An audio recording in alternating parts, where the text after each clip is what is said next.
Okay. As soon as Rick's ready, we'll get started. I'm good. You're good? Okay.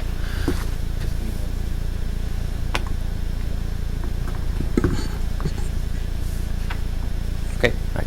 Good evening. This is a regular meeting of the Montclair Historic Preservation Commission. Notice has been given in accordance with the Open Public Meetings Act by posting a copy of the notice on the first floor of the municipal building and by sending a copy to the Montclair Times, Star Ledger, and Herald News. Mr. Petto, can you conduct the roll call? Sure. Chair Bennett is excused this evening. Mr. Hyman? Present. Mr. Greenbell? Here. Mr. Rooney? Here. Ms. Kane-Levy? Here. Mr. Reimnitz is absent at this time. And Mr. Connolly? Here. And Mr. Angelo? Here. The first matter on the agenda is the approval of minutes. I've been advised that because of the special meeting that was conducted the 17th, the May minutes were already approved, and the minutes for the 17th meeting have not yet been prepared. So we're going to move on and go right to public comment.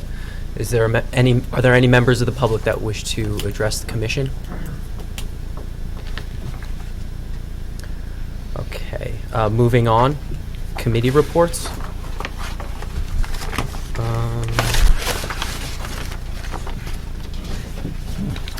We haven't had any subcommittee. John's here. Oh, John's here. We haven't had any subcommittee activity since the last meeting on the meeting. 17th. Okay. So we'll move past committee reports and on to old business, and we'll note for the record that Mr. Reimnitz has arrived. So the first item on the agenda under old business is Planning Board Application 2566, 59/61 Glenridge Avenue. This is a site plan application for addition to an existing one-story commercial building in the Pine Street Historic District. Good evening, Mr. Chairman, members of the Commission. My name is Michael Piramali, the law firm Gassion Pamaco, 524 Union Avenue in Belleville. I'm here tonight on behalf of applicant 59 Glenridge Avenue LLC. The applicant's before the board tonight, as Mr. Chairman had mentioned, in connection with proposed development and use of property located at 59-61 Glenridge Avenue and otherwise known as Block 4210, Lot 23 on the tax maps of the Township of Montclair. Subject property currently developed with a one-story commercial building operated as a Domino's Pizza restaurant, which the HBC classifies as an intrusion in the zone, in the Pine Street Historic District, rather. The applicant's been before this Historic Preservation Commission 3 times before, and we hope this third time will be the charm. All joking aside, since this applicant first appeared before the Historic Preservation Commission, our plans were revised in accordance with HPC guidance, and we think this time we got it right. I have here tonight both the applicant, Mohammad Khokar, and the architect, Carola Rosas. We intended to rely on the revised plans that were submitted, but both the applicant and the architect are here to answer any questions that the HPC may have. Turn it back over to you, Mr. Chairman, as to how you wish to proceed. Okay. So we received these 2 architectural drawings. Those are the amended design, and Mr. Connolly, you had a chance to review. And I understand you were working with the applicant since the last time they appeared? We've never spoken, but we were playing telephone tag, but I did review these drawings, and it looks like everything that was addressed in the memo from the previous submission, looks like all of the items were addressed. Okay. I have it. I don't know what I do have 2 additional. Sure, if you would like to share your comments or questions. Yeah, this is it. I got it.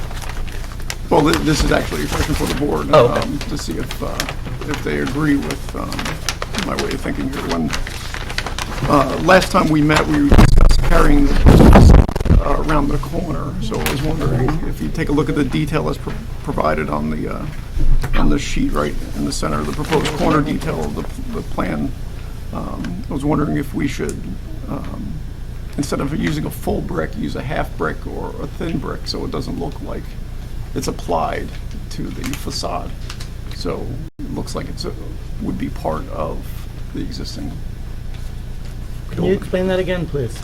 So if you take a look at the proposed corner detail, right? Yes. So when the brick turns the corner, instead of using a full brick, if we could go to maybe a half brick or a thin brick, so Or it doesn't corner look brick. like the brick was applied Yes. to the building. Yes. It's a minor detail, but, and the only other comment I had, usually the sills of windows on the second floor, and this is not always the case, so this is a question again for the board. If the sill of the windows are sometimes integral with the bond course instead of being on top of the bond course. But again, that's a minor detail. Interesting. All right, so I'm going to open it up to questions from the commissioners. Mr. Rooney, would you like to begin the? I'll swear them in. Oh, yes. Okay. I'm just going to swear you both in, okay? If you could just raise your right hand for me. Okay, do you swear or affirm that the testimony that you're about to give this commission this evening will be the truth, the whole truth, and nothing but the truth? Thank you. Mr. Rooney, any questions? I think my questions were all about what the existing was on there, but as what they're doing now, I think it's workable. I've seen this a million times, and it's gotten better every single time. Ms. Kane-Levy? I think it's much improved. The only suggestion I would have is maybe to raise this herringbone field 2 brick courses or 1, just so it's more centered between the window and the top of the building. Mr. Reedmill? Is there- Questions? Only questions. Just questions right now. Okay. I want to clarify, just for my understanding, I'm looking at a monochromatic drawing. Are any of the materials, oh, here. So there's a contrast then in the brickwork around the windows, am I to understand that correctly? Yes, And also on the cornice, there's a contrast? yes. Okay. Do you have samples of the, No, last time we met, they said they will look at the samples in the field in the future, we can move it. okay. Okay, I'll wait till there's an opportunity for comments then. I have no questions. Then we'll open up the floor for comments. You want- Go back the other way. Yeah, we'll start with you, John. I think this is a vast improvement, and the proportions are much better, the materials, everything. I think you'll be happier at the end of the day, too. It's been a long process, I know, but I think it's a vast improvement from where it started, so thank you. Yeah, but if no one else cares about it, I don't care. Okay. You want to recognize? Go ahead. Okay. So there's 2 thoughts that I have that I think would just bring about a nice improvement. And I think Mr. Connolly made reference to the corners. I agree. I would love to see a pilaster or some kind of projection at the corner or coinage, some kind of relief on the edges of the facade. Ideally, a pilaster, something raised that projects out, maybe about 8 to 10 to 12 inches in width. The other thing and what Mr. Connolly also suggested is that the windows should, in fact, I agree with him, the window sills should drop to the same plane as the course banding on the lower kind of rail, rather than, it would be nice to see that cut in to here. And those would be my points. But I do think that bringing more dimension to the facade on the edges would give the building a little more, would enrich the building substantially. Anything else? Nope. Okay. Ms. Kane-Levy? Well, I'm a little confused because that seems at odds with what you were recommending, the thin brick versus a thick brick, so. No, I think what he was suggesting is he was afraid that if the bricks are just mounted to the face and then mounted to the side, that there's no kind of half brick, so it looks like it's just it was applied, so reducing the dimension of the brick, I think it would look like it was always part of the building, but I'm not sure about applying coins to the facade and to the corner there. I think we would need a new rendering to see what that does. I think it's going to cause problems. What about a pilaster? Something, just a little bit of a projection. Yeah, I think we're adding too many things to the facade then. Okay. I'm not looking for anything other than just a relief of just a reveal. I think we There are have to see it. two elements. And I hate to have the applicant come back with a new rendering.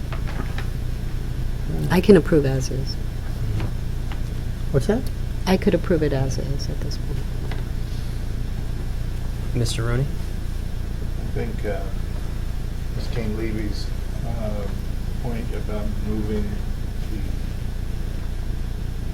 herringbone pattern up so it's even between the top cornice and the top of the window is a good idea. Or you could have that top band of the herringbone line up with the cornice on either side. It's one or the other. It's a handsome building. Definitely a big improvement. So I would echo those sentiments about just adjusting the placement of the herringbone pattern. And I would leave it to your discretion on how you wanted to move that. I agree with Mr. Connolly's recommendation about applying the thin brick to the side so it's flush. And the only other condition would be, as we discussed before, returning for approval of final materials to the subcommittee in the field. But other than that, I would approve I'd recommend approval as proposed. I think you did a fantastic job. I think there's just enough detail for it to stand out, but it's not overwhelming. And I'm overall very pleased with this submission. So there are 3 conditions? Yes, Mr. The Petto. 3 conditions are the comment by Mr. Connolly regarding the use of a half or thin brick along the sides of the building at the corner detail. The second would be to move the herringbone pattern up to vertically center between the top of the cornice and the window below, up about 2 or 3 courses. And then the third is the applicant is to return to the HPC for final material selection and review. May I just In the ask? field. In the field. Yeah. I have a question. Can you please tell us what the depth of the return is on the sides of the building? The brick return? Is it 2 No, foot? the depth back to this.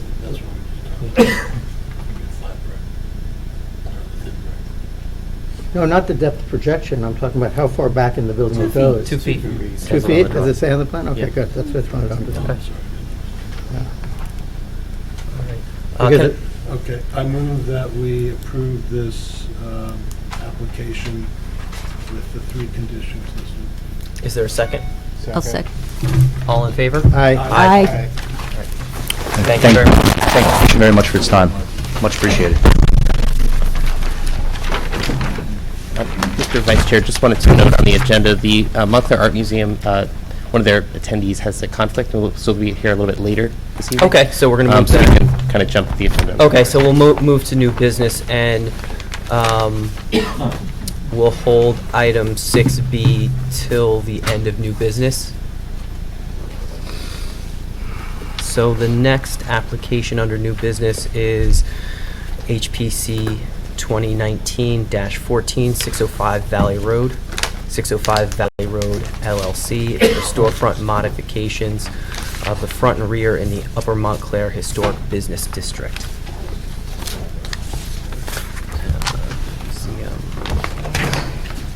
Sorry, Mr. Chairman, Mr. Sionis is also on this application. okay. Also. All right, so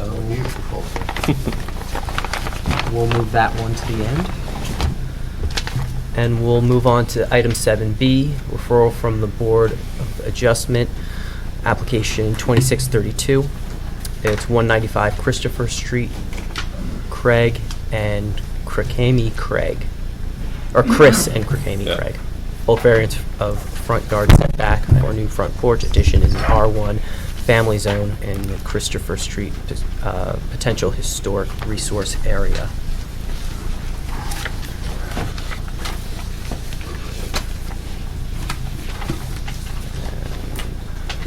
This applicant proposes to construct a new front porch on the dwelling. The proposed porch will extend across the front facade. A portion of that facade is already covered by an entry with cantilevered second floor of the dwelling. The existing covered porch area is about 15.5 inches in width and extends about 10 feet 6.5 inches from the front facade. Proposes to construct the porch additions in alignment with the existing covered porch. And the applicant is requesting a C variance from the zoning board based on the expansion of the front yard setback deviation. The calculated average front yard setback for the dwelling is 64 feet 6 inches. The existing dwelling has a front yard setback of 52.04 feet, and the applicant proposes to construct the new porch in alignment with that existing front yard setback. And the subject property is located in the Christopher Street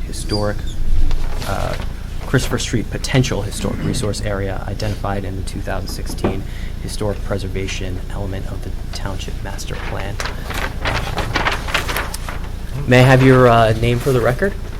Christopher Craig. Christopher Craig. You are the applicant. Mr. Angelo, could you swear him in? Absolutely. Raise your right hand. Do you swear or affirm that the testimony that you're about to give this commission this evening is the truth, the whole truth, and nothing but the truth? And Mr. Connolly, you reviewed this application and I did. prepared your report. Mr. Craig, did you have an opportunity to review Mr. Connolly's report? I did. You did? Okay. Tom, I don't know if you want to go through that, or if Mr. Craig, you would like to just walk us through the application. And if you, okay, Tom, go ahead. So I did review the application. The existing house is somewhat of an asymmetrical, hip colonial revival building, somewhat resembling a American Foursquare, and the building is within the Christopher Street Potential Historic Resource Area. In reviewing the drawings, the porch that Mr. Craig has proposed is absolutely a common feature on this type of a building, so it is a thing that porch is being proposed. I had a comment about the elevations. The drawings really need to reflect the actual conditions of the existing house. The windows, the siding, the dormers, the casing, chimneys, all the details, because they are important for us to review the porch. And I do believe some of the details of the trim on the windows is going to be impacted by the roof of the new porch. And I highlighted a couple of details on my drawings that are inconsistent with the photograph and what is drawn. My third comment was a roof plan of the existing house and proposed porch should be provided, because the drawings again are inconsistent. If you look at the front porch plan and the framing plan and the elevations, they're not consistent in all of the details. And the porch roof plan would help. My fourth comment was, is a gutter going to be proposed for the porch roof? One is not drawn on either the plans or elevations, but there is a note on the drawings. I'm not exactly sure where the gutter is going. My comment number 5 was the detailed drawings. There's a number of details that are proposed or shown on the plan. The sectional drawing number 4 absolutely does not jive with any of the details, and what is drawn in that section detail would not be built that way. Those are some of the things we could discuss. Comment number 6 is a porch overhang. That's shown on the elevation is different from what's shown on the plan. So it's hard to tell exactly what's going on here. My comment number 7 was about the porch. The porch plan calls for composite decking, but what's shown in the detail is preservative-treated or pressure-treated wood decking. Materials are important to this board, I believe, so I think that's something that needs to be resolved. Comment A was about the windows again, if they were to be modified, and like I mentioned, I think the upper window above the roof, there are some kind of corbels below the window that look like they were going to be impacted by the porch roof.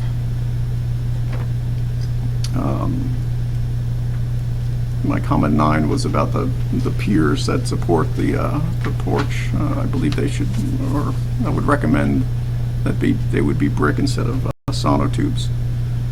The square piers would be more appropriate for this building. And comment 10, some consideration should be given to the layout of the porch columns. If we look at the porch plan, the one column all the way to the left of the plan is in alignment with the facade of or actually the corner of the building, and at the other end it's set in a few inches. So I don't know if that's on purpose or it's just inconsistencies in the drawings, and it shows it's reflected differently in the elevation. The porch railing, I was wondering if the porch railing, the railing itself is required, or that's just an aesthetic thing. The porch is at grade. Parts of it. Yeah. But the left side, there's, the grade slopes down, so there will be steps on the left side. For consistency purposes, I think the railing would be good. From the front porch. A question about the columns. My comment 12 was the actual columns themselves. It looks like what you've drafted here was they're steel columns, and it says scheduled posts, so I'm assuming they're going to be a steel column. I was just wondering if they should be clad with something, or typically the columns would have a base and a capital on a house like this. In the sectional drawing, again, that you provided, the piers and the columns, the beam and the roof, I think we need one to understand exactly how this is being put together. The side elevation somewhat shows a section through the roof, I'm assuming, or is it actual? It's kind of a combination elevation section. Correct. Yeah. So those are my comments, but I'll leave it up to the board to see. Mr. Craig, if you want to address some of those questions and comments before we get into our questions. Yeah, I think well, I guess trying to understand the reason why I guess I'm here is because of the variance that I was looking for, right? The neighbors to the right or the south of my house, setbacks are consistent, but the two neighbors to the north side, I guess at some point the lots were divided, and so there's smaller homes on those two properties, so therefore I had to take the average with the 4 homes, and that's why we're here. So now with the comments that Tom mentioned, I would address some of those columns. Yes, we will have gutters. Most of the detailing will be consistent with the existing aesthetics of the home. I do have a brochure here of column enclosures. Still trying to decide on, I mean, I can tell you which one we're going to use. It's going to be more of an arts and craft column. The decking will be composite decking. The generic note here, as far as where it says pressure treated, was just a generic note that I typically put on all of my drawings. In regards to the roof and the differences, yes, on the left side, I didn't want the roof to project, beyond the house and more of a hip style, whereas the right side will be picking up the existing roof. So that existing roof line is there on the right-hand side. In regards to the column spacing, well, because the house is kind of asymmetrical and already have what I consider Pinocchio's nose, I didn't want any of the columns to impact the windows that we have there. So that's why I'm proposing to use steel beams so I can get a longer span and also not obstruct the windows that are there. So other than that, it's just, and the roof, it's just a shed roof that's going to put on from the house to try to complete it. It's probably be the last phase of this house. When we purchased it in 2013, we've been doing a lot of work on it. So this would be the final item on here. So I don't know. So if you have any more questions, I can definitely answer the questions for you. Okay. Tom, did you have any follow-up on that? No, I think well, I did. The column spacing, I think I'm okay with. I understand that. I was referring to the columns at either end of the porch. One seems to line up with the corner of the building. The one on the driveway side looks like it's set in. If you look at your plan view, there are just inconsistencies. And I will also point out that if you look at the front elevation, the column that's centered on between the railing on basically the front door and that corner one we were just talking about, the column looks like it goes in front of the railing, or this may be just a drawing. It's just a drawing inaccuracy, that's all. Issue. But for the most part, yeah, we have railings in the back of a rear deck. We also have a side yard entrance that has the same, baluster, so we're going to keep the same theme around the entire home. My fear is it doesn't look like all the whole entire thing has been thought out, and my fear is what gets constructed is not going to be what's drawn here. Well, I think what you can rest assured is that the aesthetics that are there will be maintained as far as the building material that we have around the home. That's exactly what we're using. Like I say, it's just the roof shingles are going to be the same. We have some columns in the back, which are not clad at this point, but they will at some point all match the same. And I can show you one that we will select here. But if columns are drawn on this elevation, it's going to look completely different. I'm sorry? If you put an arts and craft column on this elevation, it's going to look completely different, which may or may not be okay. Well, I mean, if you, okay, so I'm not sure do we want to look at selecting the column that we can all agree on that you think would be aesthetically pleasing, or can we? Well, can you show us what you were proposing for the column? Sure.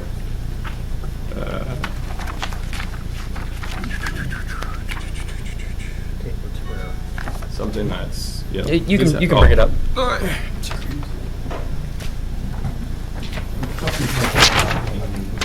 To ornate.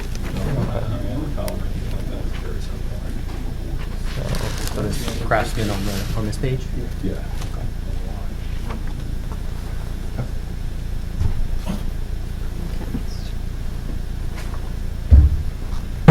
Send it to Tom. Steve? Which one?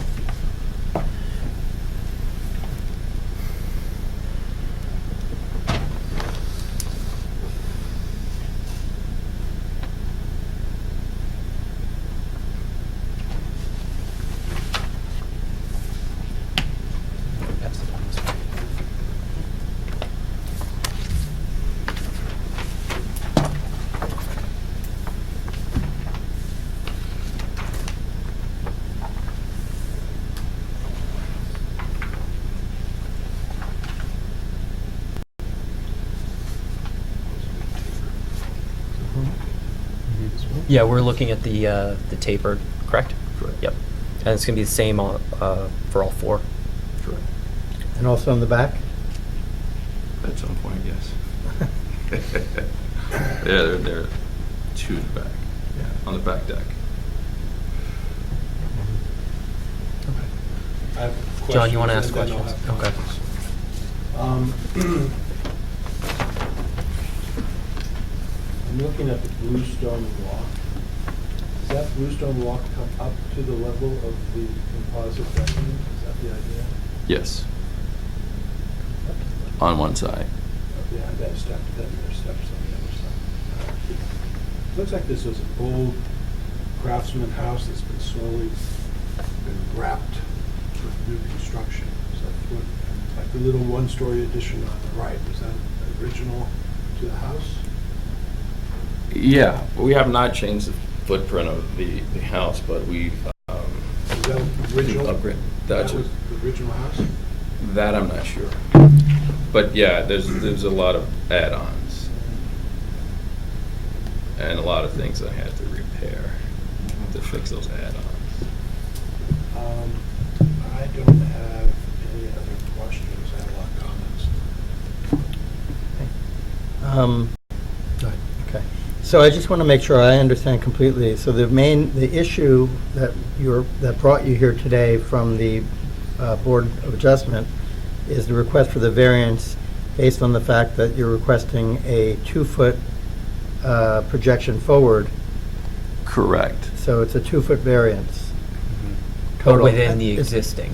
From what's existing, but because that 2 foot, it's somewhat skewed because of other homes to your left are smaller, and therefore Could they set, right. they your don't have a average, porch. it reduced your average. That is correct. So I met the front yard setback, not a problem. But the average setbacks for 4 homes, 2 to the left, 2 to the right, that's where I got dinged. So you're consistent with the 2 houses to your right, 191 and 187, within 2 inches. The majority, well, 2 feet. The majority of homes south of me on Christopher Street. That is correct. Okay. I'll reserve anything further for comments. And I don't have questions. Mr. Rooney? No. I have another question. You have another I question? have another question Sure. regarding the setbacks. I see the survey says 5204. And is that to the second floor structure that's sort of overhanging the front door? Is that, where's that 5204 dimension go to in the survey? That is correct. There, if you notice in the existing, they have, there's some columns that are there, 4 Okay, columns. so it's 5204. Correct, and So that when- aligns So with, when you show I don't understand the 64.6 that you show on the average setbacks from Christopher Street to your, we're to take that from the curb. So I was unable to secure all of my neighbors. I see. Right. I see. So I Got it. took That it from makes the curb. sense. Okay, got it.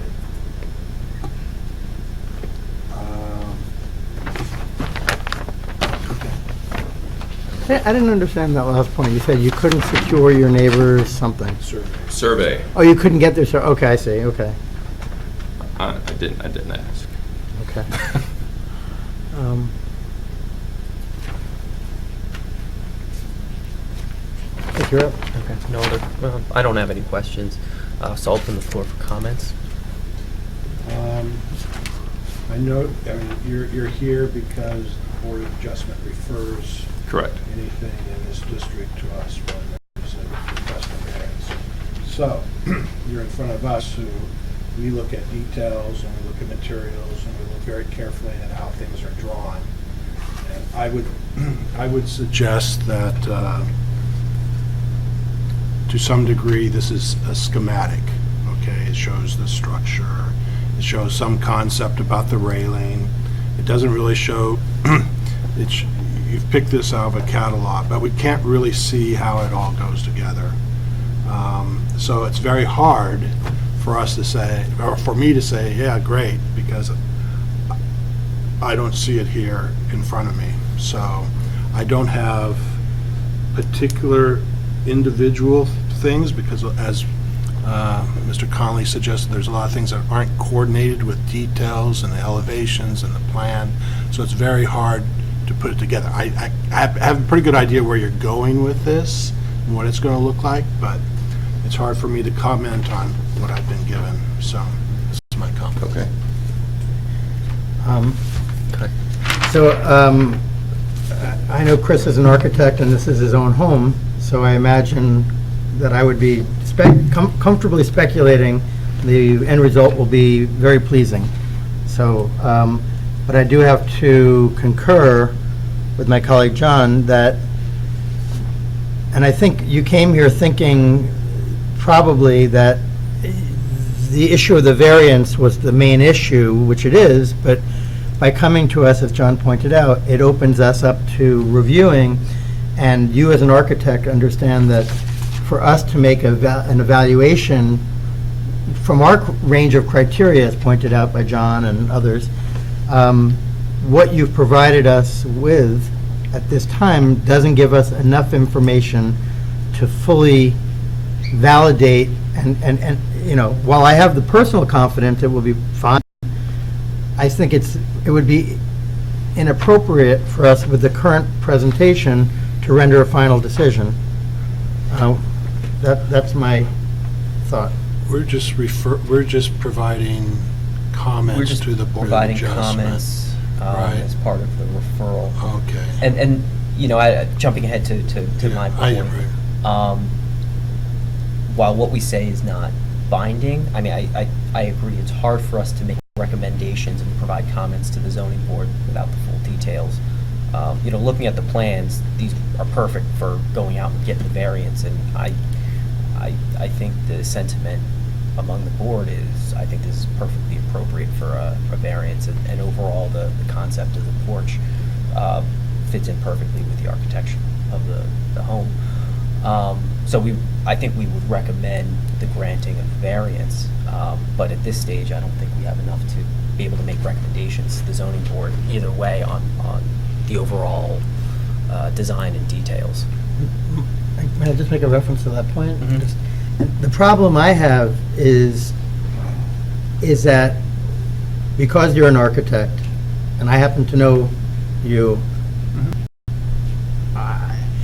it's not equitable to other applications that come to us when they come, if you are an architect, this was a third-party person's home, and you presented this, more than likely, we would probably ask you to return with updated schematic, you know, elevations, et cetera, so we can really see the site in situ, we can understand it, and really get our head around it.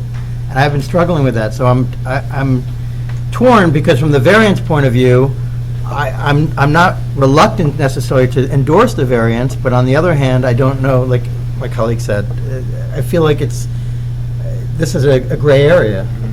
Well, you have to remember that this is a potential historic resource area, and the details do matter. Exactly. Agreed, and I think the bottom line is it sets a precedent, we have to be consistent, and that's the issue, that's what I'm struggling with. Yeah, I think we probably see some more details so we can really evaluate what it's going to look like. But in terms of scale and the presence and the placement of the porch, I can support it. The house appears to me to be highly altered, so what you're proposing is consistent with the details of the altered building.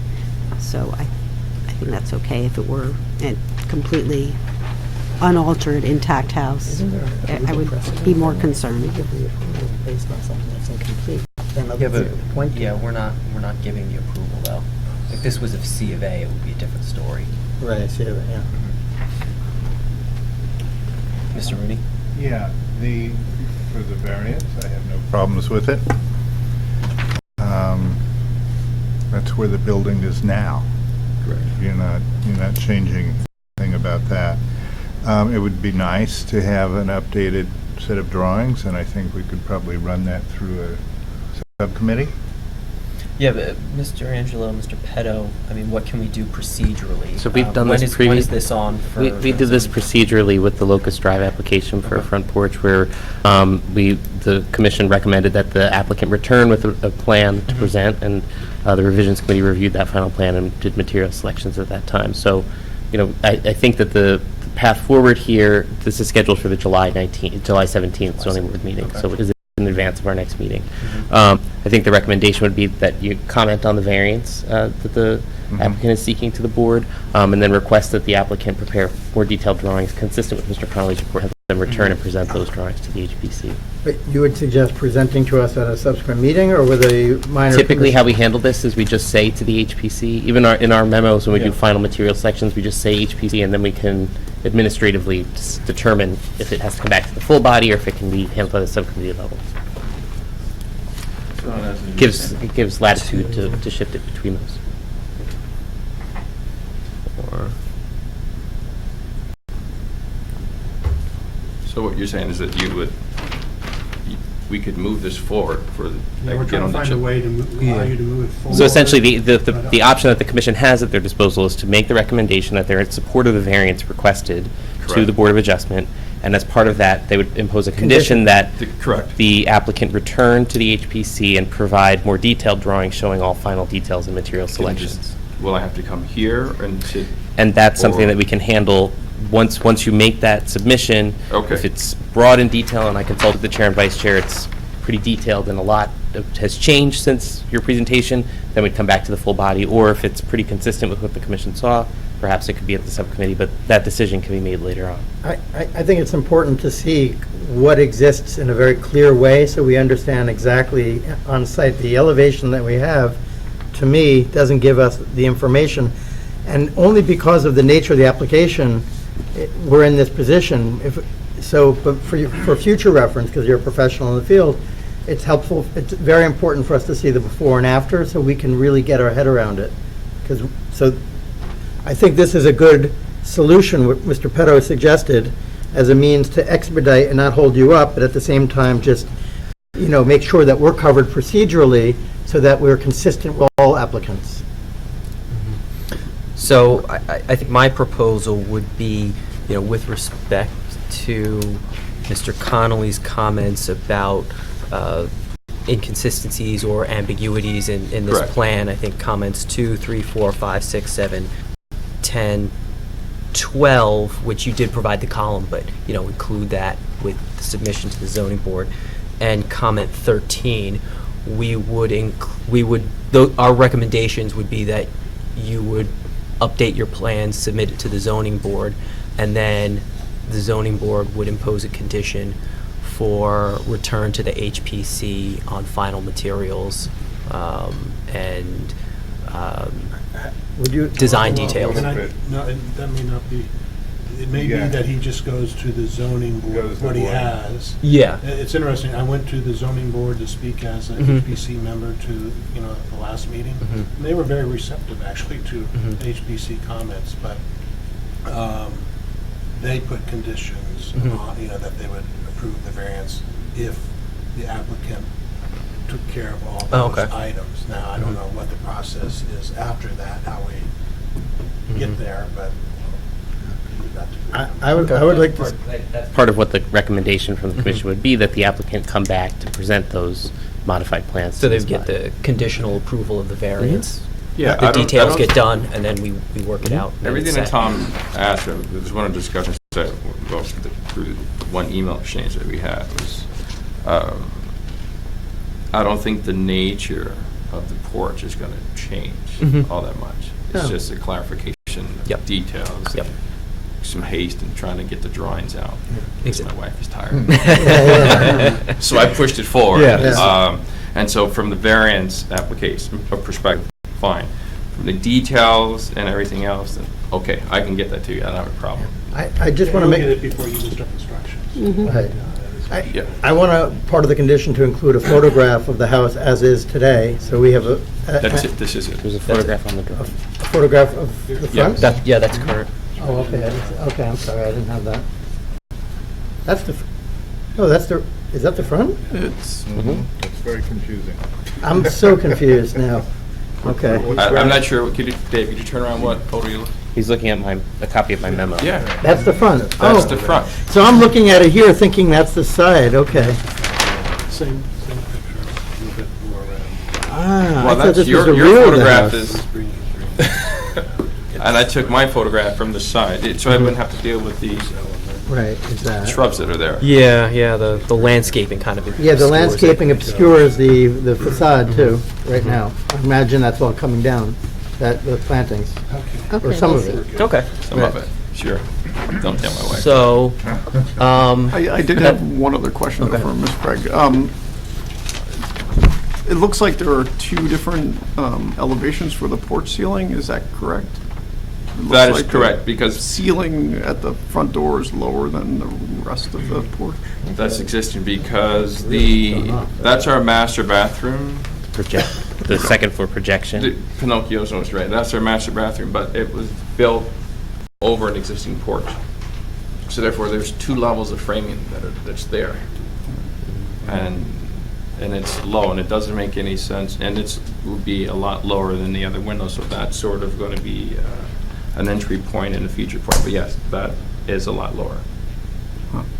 Okay, All right. thank you. okay.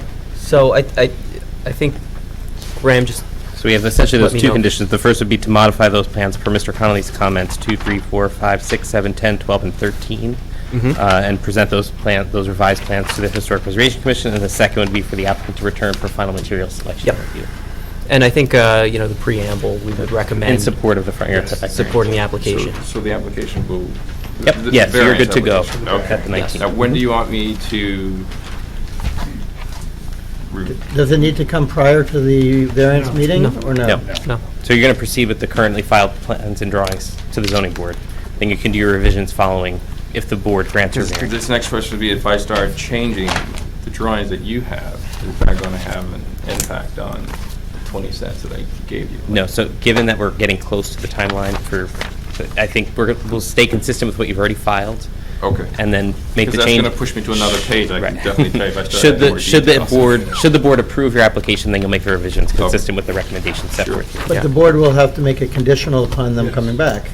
Correct, that's Right, up to the okay. board to do that. And those plans, it would just come to the commission. Correct. They wouldn't have to Yeah, come back to so the you board. wouldn't have to do the 20. Yeah, they'll just come here. So it'll just be Yeah. 10 new sets, just to come here. You don't have to go back to the zoning board at all. Yeah, But do I physically have to come back, or just my drawings? We can work on that. I'll Okay. explain it all to you. Okay. I'll come back. I'll help you through the process, don't worry. It's Whatever actually- you need. It's actually a great house, and I think this will really unify it. It'll bring it, I think it'll be a great improvement. All right. See my catalog. Great. Thank you very much. Is the I catalog left good? the HB&G. Thank you.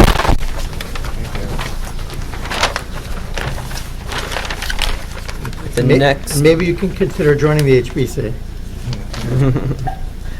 The next application is 7C. It is the referral from the Board of Adjustment, application 2633-207 Bellevue Avenue, Margaret and Jesse Dubanovich. It's a bulk variance of an accessory structure, maximum height and rear yard setback for addition in the NC Neighborhood Commercial Zone of our Montclair Historic Business District. I'm confused which pile that's on. Yeah. And the subject property is an interior lot located on the north side of Bellevue Avenue and Valley Road to the west of Norwood Avenue to the east. The property is currently developed with two buildings, a 2.5-story mixed-use building and the rear 1-story auto repair building. And the auto repair building is the one that is subject to the addition. They propose to construct a new roof on the rear of the auto repair building. It's proposed to be a hipped sloping roof in place of the existing flat roof. The roof is to be finished with either metal or fiberglass shingles. The applicant does not propose any occupancy of the new space under the proposed roof. The applicant is requesting variance relief to permit a maximum building height of a non-residential building greater than the permitted maximum 24 feet. The proposed roof addition will exceed 24 feet in height. And just to note, I was not clear on the drawings what the total height will be, but it's 26 feet. 26 feet, So so it's 2 2 feet. feet. I have that drawing. And the applicant requests a variance to permit a rear yard setback for a commercial building less than the required 20 feet. The proposed roof addition will be atop the existing auto repair building, which has a rear yard setback of 10.55 feet. And Graham, just for clarification, is there going to be an overhang, or is it just because they're adding to the addition? The So existing- overhangs are exempt It's from... exempt, okay, so there, yeah, there really isn't a rear yard setback issue. It's a technical variance because Yeah. the roof is Mhm, new work in the mhm. setback. And Mr. Connolly provided a report. Did you have a chance to review Mr. Connolly's comments? Yes. Yes, okay. Mr. Connolly, would you like to speak to your review? Be glad to. I will read what I wrote for my comments. The comments are based on a review of the drawings that were provided and the commercial historic guidelines for the Township of Montclair. Roofs help to determine the building style, usually the primary identifying feature of a building, and are one of the most important elements of its appearance. Historic or otherwise, Section 3.5, roofs of the Township of Montclair's historic guidelines states that, 1, retain historic roof shapes and features, preserve roofs in their original size, shape, and pitch with original features. Number 2 is do not introduce new roof elements that detract from the building's historic appearance or character. The applicant should be encouraged to replace the existing flat roof with a new roofing system, as the proposed work fundamentally changes the building's current relationship with the other historic buildings in the district. The applicant should provide a roof plan with the drawings that show the existing roof and how the roof drains, location of ridges, the location of the parapet walls, location of roof vents, etc. And then my second comment was the applicant shall provide a roof plan of the proposed to show, again, all of those elements of roof, how the roof is going to drain, the gutters, leaders, location of vents, etc. The existing building has a parapet, and I don't think it's been 100% thought out how the building is actually going to work. When the roof meets this new parapet, is the parapet going to be removed from the building? Parapet's going to be removed. So, yeah, the building... One sec, Tom. Joe, can you swear them? Thank you. Just need everyone that's going to give their testimony to raise their right hand. You swear or affirm that the testimony that you are about to give this commission this evening is the truth, the whole truth, and nothing but the truth? Yes. Yes. Thank you. Can you just state your names for the record? I'm Jesse Dubanovich. I'm the son of Margaret Dubanovich. Glenn Boughton, I'm the contractor. Thank you. And that were all of my comments, so... Okay, great. And one thing I wanted to note, that this rear structure was not actually noted in the nomination report for the district, while the, I guess, primary structure is noted as a harmonizing building. And my question for the applicant is, can you explain the history of this, the garage structure when it was constructed, if you know? Think? We actually don't know when Okay. it was constructed. We do know it's been added several times, 3 times. The initial structure seemed to be the right side of the structure. Okay, it was like a 2-bay garage, might have been a carriage house at one time. Okay. And then they added a hallway area between an addition on the left-hand side. I know. Yeah, all before the Dubanovich was owned it, yeah. And when did you purchase? I believe 87. 87, okay. Is your family are you a landlord, or do you own I the own the shop? building. Yes. The shop, the mechanic shop, is independent? It It's is. a part of the same real estate, but it's somebody else services it. Operates it? Yes. As their own business. Got it. Steve, did you have any questions? My question is, why are we doing this? Leaks. We're doing it because it is a major problem to having a flat roof on the structure because there's too many dog houses, too many things added to this thing that have been added over the years that doesn't allow it to drain. Trees from the leaves clog the drains that are in there. So Okay. there is a ridge on the building, right? The roof does have a ridge, right? There's And there's a- some kind of a gable roof. No, the ridge is just over a small section, the hall section. The center section of it, it's just over that. We actually have pictures of the existing building, so we can show that to Okay, you. yeah. if you- I present them to everyone? Yeah. Yeah. Are those multiple sets? Yeah. Okay, perfect, perfect. Good. They kind of just show a story of the property right now and some of the issues we're seeing with it, some pictures of the roof, Thank you. and then a rendering model of what the proposed roof would look like.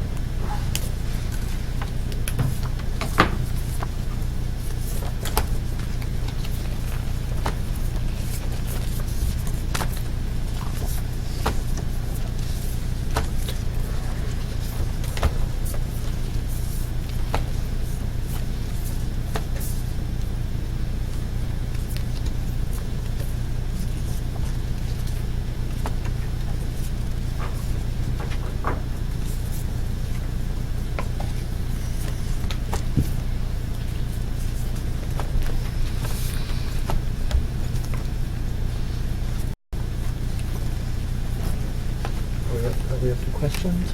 Yeah, we're up to capital questions. Want to start on one side? Or?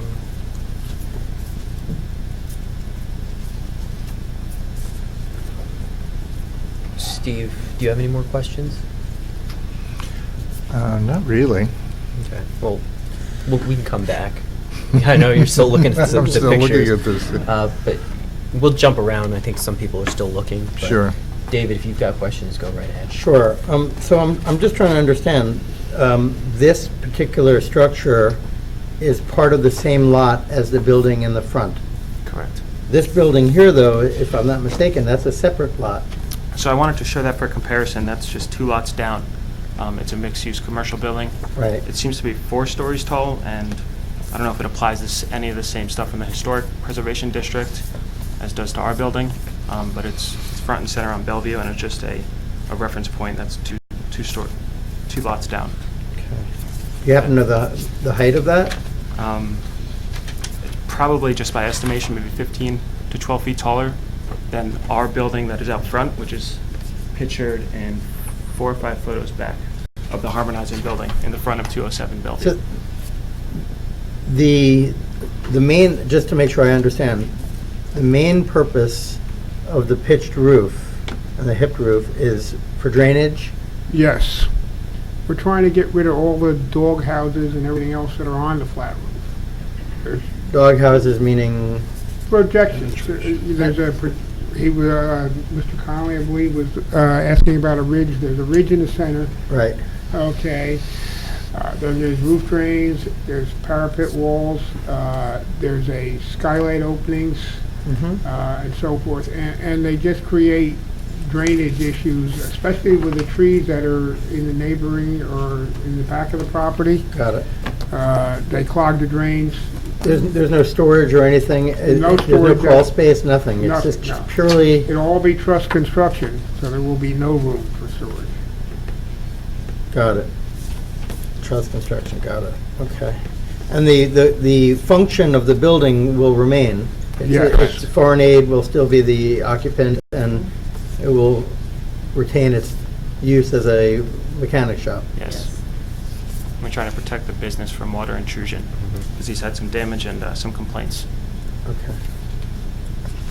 Now, is the purpose of the pitched roof to just go right on top of the existing? Or are you Yes. taking off the existing? We're going to take the parapet off and any plates that are, in all those boxes and things that would be interfering with it. Okay, and put the pitch roof on it, yes. But otherwise, the framing's not going to come up? The You're not frame going is to not raise changing, no. the Chain- interior yeah, ceiling? No, it's going onto the existing frame. I have 2 questions. Is there a terracotta coping at the back of the building? Yes, there is, yes. Okay. And that will be removed? I believe. I don't believe it goes across the whole back because, again, you have that section of where you were talking about that had a ridge on it. So obviously the terracotta doesn't go through that. That terracotta,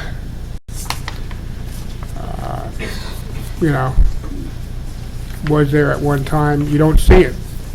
You have no, from the way the structure is right now, you do not see that at all. Because if you see there's a skylight in one of the pictures that ends at the parking lot side. Structurally, how was this going to be, I mean, have we thought this all the way through? Yes, we have, yes. We have structural, the company has a structural engineer that provides the trusses, and the architect did a design for that. We'll make it work.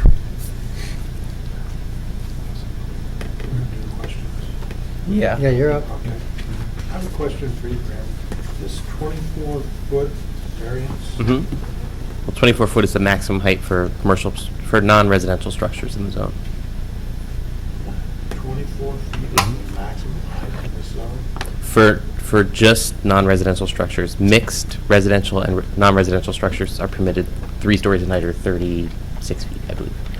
Yeah, for structures that are solely commercial, they have a lower height. Isn't this considered wouldn't this be considered an accessory structure? The NC zone permits more than one principal building per lot, and given that there are 2 distinct uses, this would be a second principal structure on the lot. Okay. So this is, are we issuing a C of A here because it's in the historic district? Or No, is just once an application goes to the Board of Adjustment, they take jurisdiction over the application, so they have jurisdiction over this application. I don't have any questions to that. David? The materials for the roof, I'm just trying to understand, is it metal, lap? We were considering metal initially, but we really would prefer to go to shingle, timberline shingle. Okay, dimensional, yep. Yep, Okay. dimensional shingle. And how does that compare to the shingles on the building on the front? I believe they're the same. They're the same. Yeah, it's comparable. And so, I'm sorry, just to be clear, the variance is for how much of a variance from the 24 feet? The proposed top peak of the roof is 26 feet, so 2 That'd be feet. maximum. Just at the one maximum portion, which is on the left side of the proposed elevation, if you can Right. see. So that was a question I had, was how much of the roof line exceeds. It seems like it's just that one portion on the one side. The rest of the Yeah. roof line appears to be Yeah. Under in the, compliant and within. 24.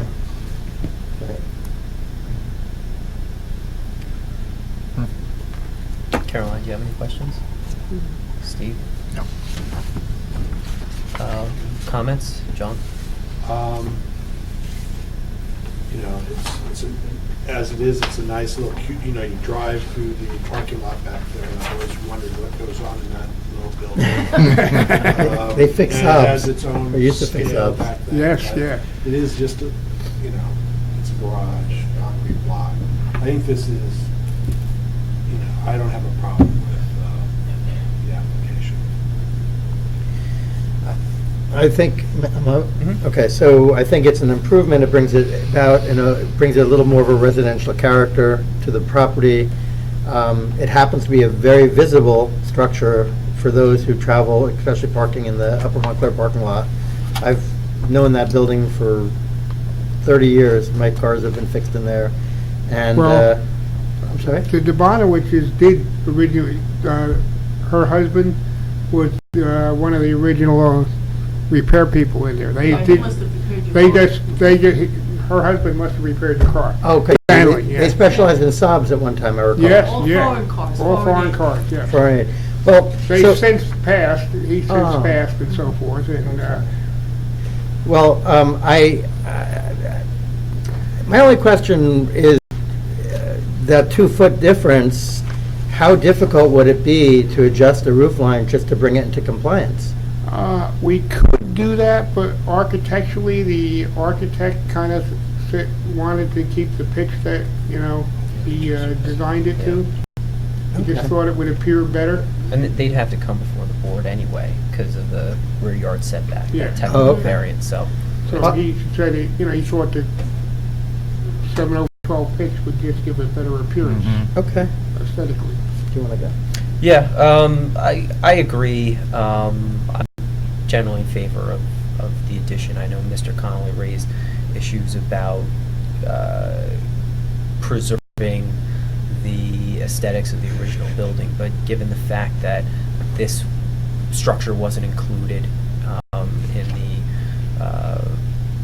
in the nominating report, we don't really have a lot to go on in terms of its historic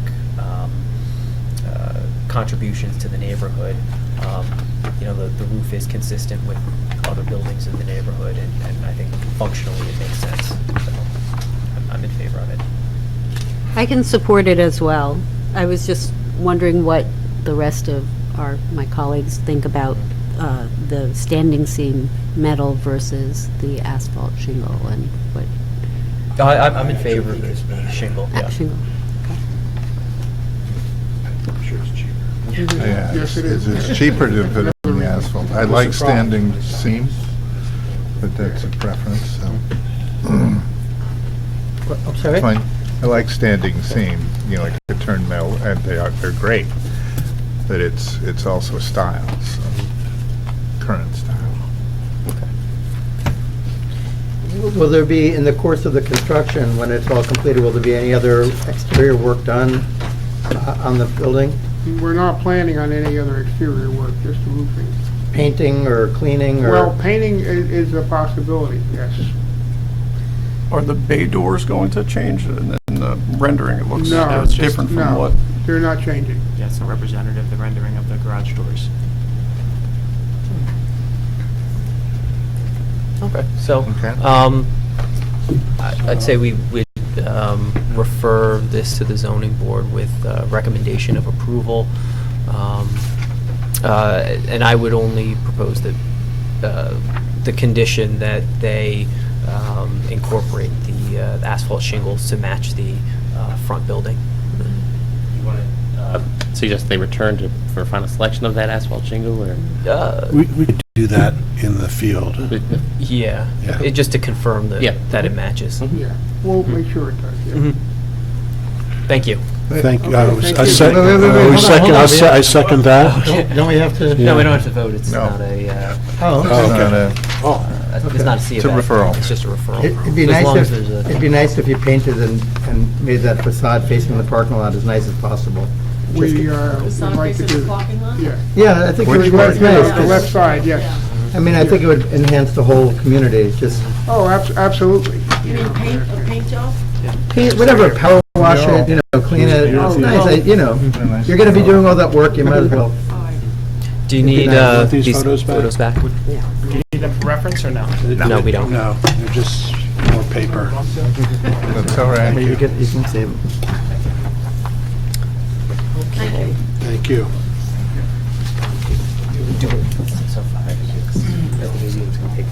Okay, okay. So we're going to go to the last item on new business, agenda item 7A. This is an application for a C of A, HPC 2019-14, 605 Valley Road by 605 Valley Road LLC. Let me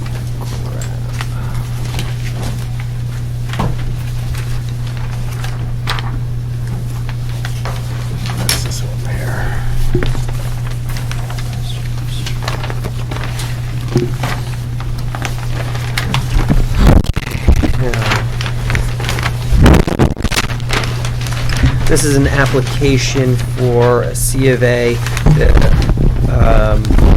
The applicant proposes to replace, modify the rear entry and install exhaust and HVAC equipment. This building is identified in the 2006 Upper Montclair Historic District nomination report as a harmonizing altered building which is one dating from the period of the district's significance that has been significantly altered. The two-story brick building was built circa 1920 and altered circa 1998.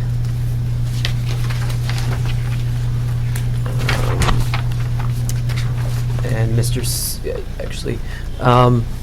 we'll swear the witnesses in. Raise your right hand. Do you swear or affirm that the testimony you are about to give to this commission this evening will be the truth, the whole truth, and nothing but the truth? Yes. Can you state your name and affiliation with the project for the record? My name is Paul Sionis. I'm the architect. My office is 8 Hillside Avenue, Montclair, New Jersey. Marcelo Silva, I'm the renter, the moving The tenant. tenant. My name is Alfred Papasso. I'm representing the owner. So I'm going to pass out exhibits. Okay.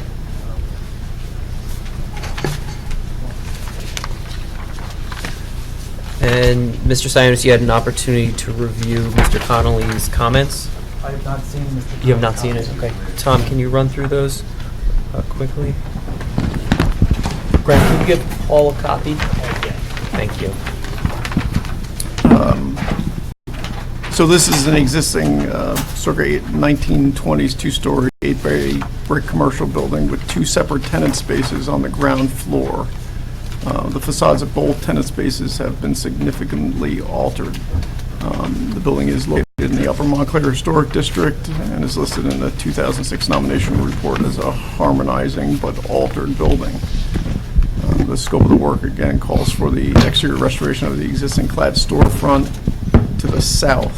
That includes the demolition of the existing wood cladding and the construction of new frameless glass storefront set in aluminum channels with new wood paneled transom. Minor alteration of the existing openings at the rear of the building and some new signage are proposed in that location. My comments are based on the commercial historic guidelines for the Township of Montclair and also the Secretary of Interior standards for rehabilitation.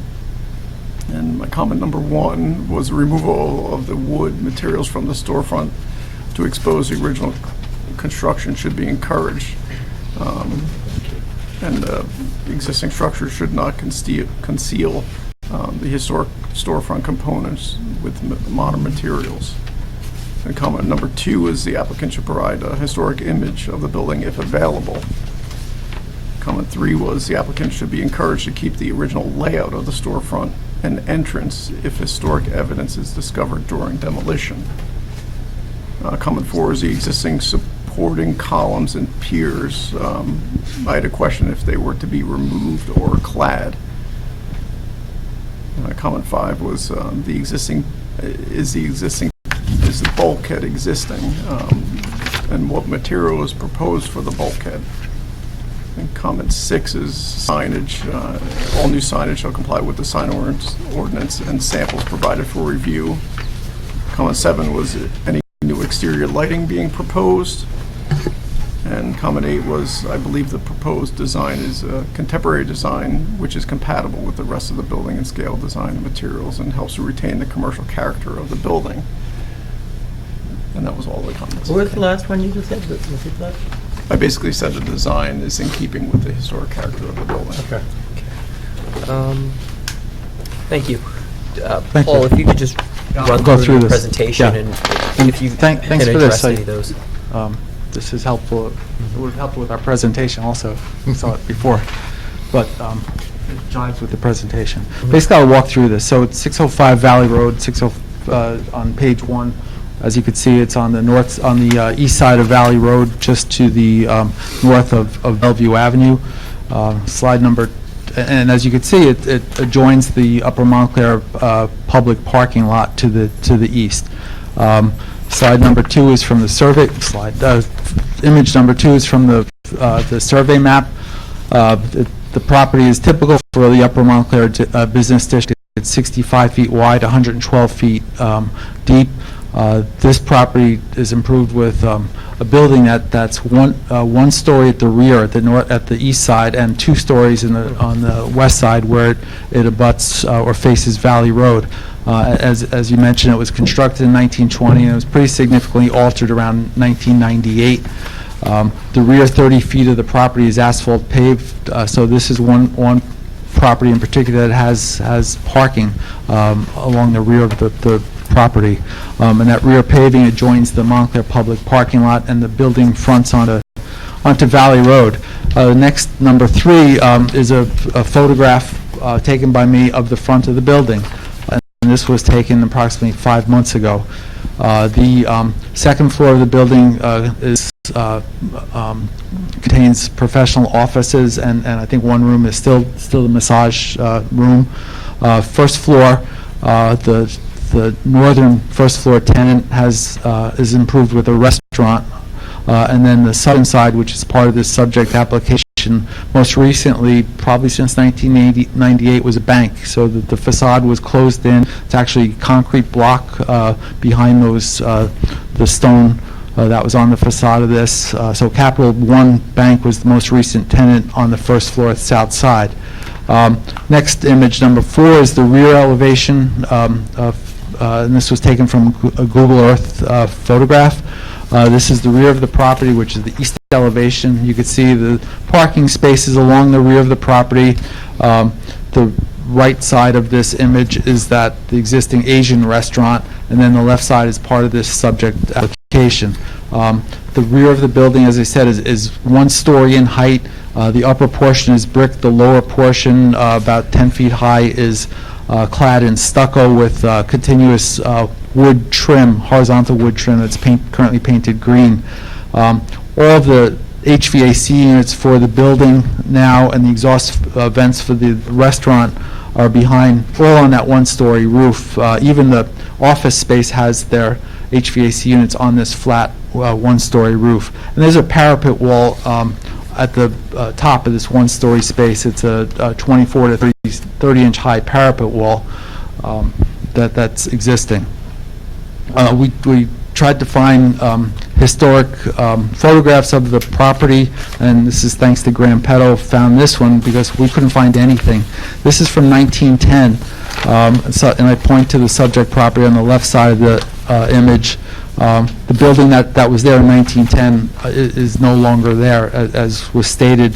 The building we're here for tonight was constructed in 1920. Next image is the proposed front west elevation. So the trick with this project was to do something with the storefront, knowing that the Asian restaurant next door, the storefront would remain for the foreseeable future. So we had to do something that wasn't completely different. As I stated, when the bank moved into this space, they completely closed in the front of the building. It's actually concrete block walls behind that, the stone. They put the pediment, the wood pediment with false columns with the Corinthian tops on the facade, and those are just clad onto the facade. They're not real columns. They did a cornice that the pediment is part of. So our proposal is to open up the entire front. So Marcelo Silva currently owns Sandwich Theory, and his purpose is to move into the space and open a new restaurant called Mercado, which means market in Portuguese.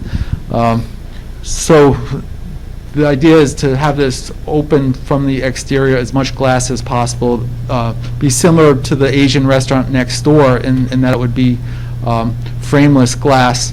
The columns would be removed. There are no, to answer Tom's comments, there are no columns on the interior. There's a big steel beam that spans from left to right or north to south, inside the space. So when you look inside from the exterior, there will be no visible columns. The wood cornice is a system of recessed panels, so that will be modified in order to remove the pediment. And then Marcelo will have signage, but he hasn't decided on the signage, so we're not asking for approval for the signage. You're working with a designer now for the design of the sign. Slide to picture number 7 is the elevation at the rear of the property, the east elevation as seen from the public parking lot. And I keyed this in with numbers. There's an existing double door on the first floor. The double door will be removed, which will help with the interior layout of the space, and a new single door, this aluminum and glass single door to match the aluminum and glass door that's there, doors that are there now. So there'll be one door where the opening gets infilled from the two doors. That'll be infilled with the exact same smooth stucco to match the stucco on the first floor. We're proposing a sign ban above the rear door. Again, the sign has not been designed, but proposal is to have the sign ban in that position where it's noted as number 3. We're proposing 2 new gooseneck lights at the top of that first floor wall to illuminate this sign without having the sign be internally illuminated. And then there'll be, since this will be a restaurant, there'll be kitchen exhaust, just as the Asian restaurant has now on this one-story roof. So as shown with my number 5, 2 new kitchen exhaust hoods will penetrate through the roof. They have a height of 3 feet, and as you can see, that will be the height above the top of that parapet wall. Then there'll be, and those kitchen exhausts will be 5 feet from the surface or eastern edge of that rear wall. There'll be 1 new heated makeup area unit that's 4 feet high, shown as number 6, and that'll be 11 feet back from that rear wall, which has that 2-foot high parapet wall. And then there's also existing rooftop equipment from the other tenants in the building, as I stated before. So the Asian restaurant has kitchen exhaust and also air conditioning units. There's also an air conditioning unit from the second floor office tenants on this roof. So the proposal, as I said, is to really simplify the facade. We were hoping to find something in historic photos, but there are no images prior to the bank moving in. So we think it's a good application in that it helps the owner in that it's not going to make something completely different from what's at the Asian restaurant, but keeps at least the memory of the cornice with the wood panels above the storefront. So it's the question about lighting. So the proposal is not to have any lighting on the exterior because of all the glass. The feeling is that the light from inside the space will spill out to the sidewalk and want people to come inside this restaurant. We're proposing emergency lights under the soffits at the entry door, but those will not be visible from the exterior. So exterior emergency lights are required for this commercial space. So we found soffit-mounted emergency lights that will not be visible from the exterior. I think that's it. Is there anything else, Tom, with it? There is a new bulkhead being proposed, right, that the windows are going to sit on? It's a tile. It's a 6-inch high tile base. So there's existing tile at the base of the building now, so that will match that same tile, rather than bringing the glass down to the sidewalk. 6-inch? 6-inch maximum. Do you mean porcelain tile, or what kind of tile? It's an existing tile that's on the facade now. I'm not sure. You're just keeping that? Yeah, we're matching it.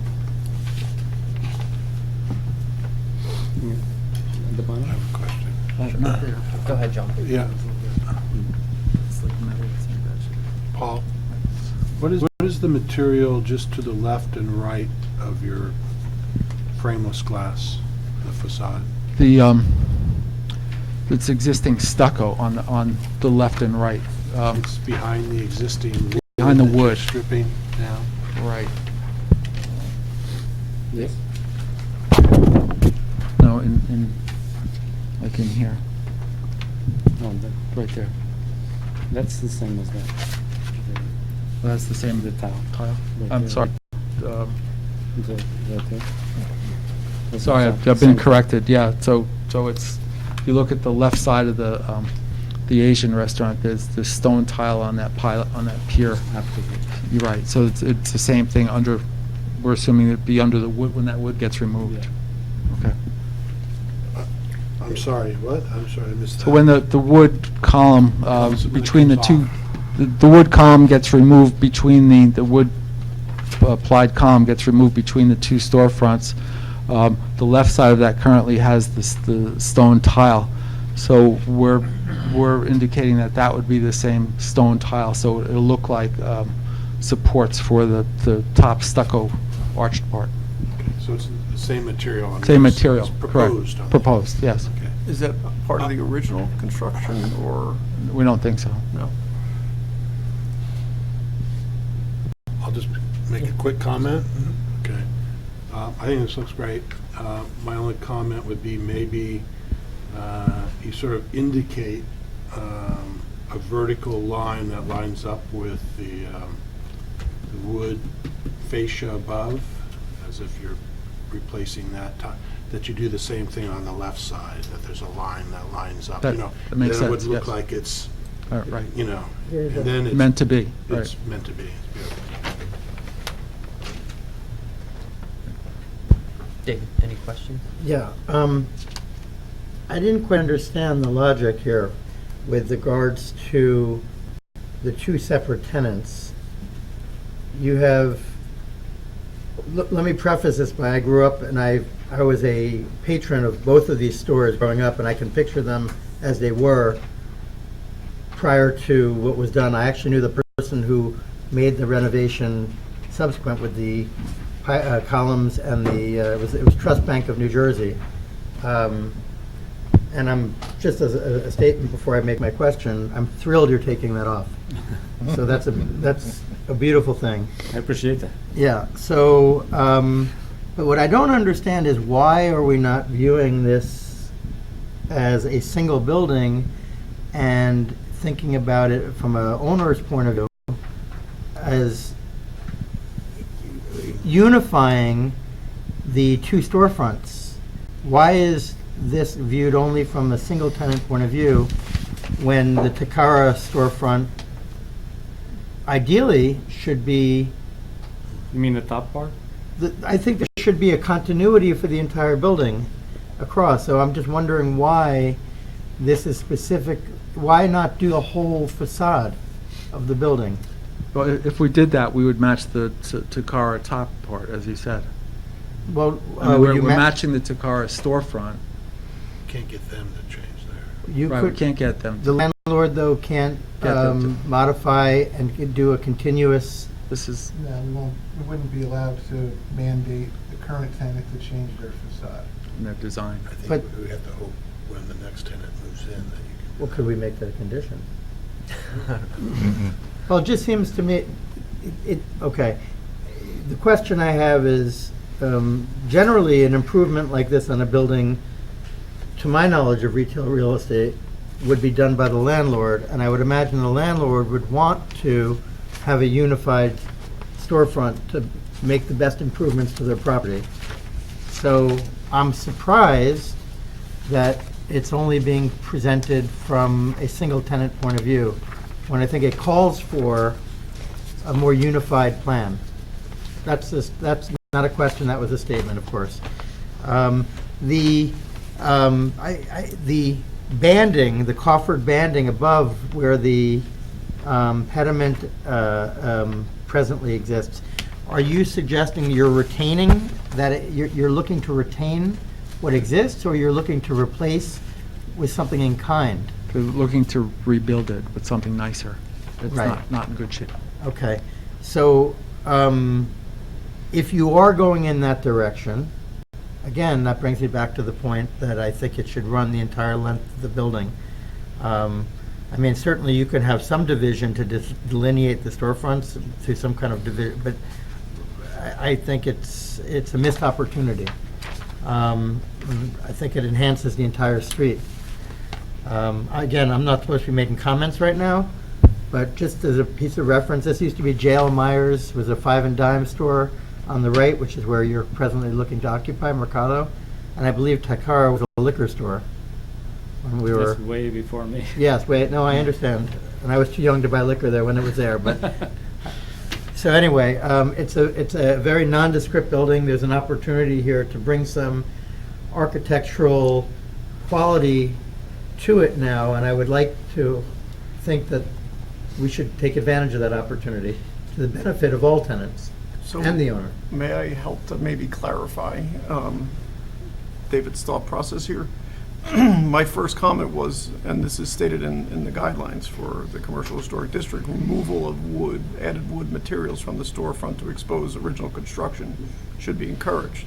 So we don't know what's behind. There's nothing behind. There is absolutely nothing, If we're you sure take of. that off, it's, you could see it from the inside. It's a brick. It's not even brick on top, it's nothing. Right? You've seen it. It's wood frame. It's a wood It's frame. wood frame. It's a metal Yeah. beam. Yeah. I think there used to be an aluminum If you take out the wood, sign. you'll see Okay. the actual metal beam. That's it.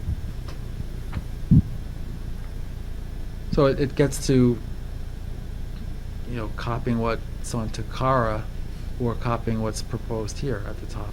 I mean, setting a precedent for the building. Right, I think What's it's the master important, plan? I think ideally, given the opportunity, I imagine, Paul, you would want to Depends on create you if you- an integrated solution that Right. covers the whole building. I agree. It's only got, Yeah. this is the tenant. Say again? This is the only tenant. This No, is, you but see, The applicant is the tenant. The yes, it's applicant not is the whole owner. building, it's not the applicant.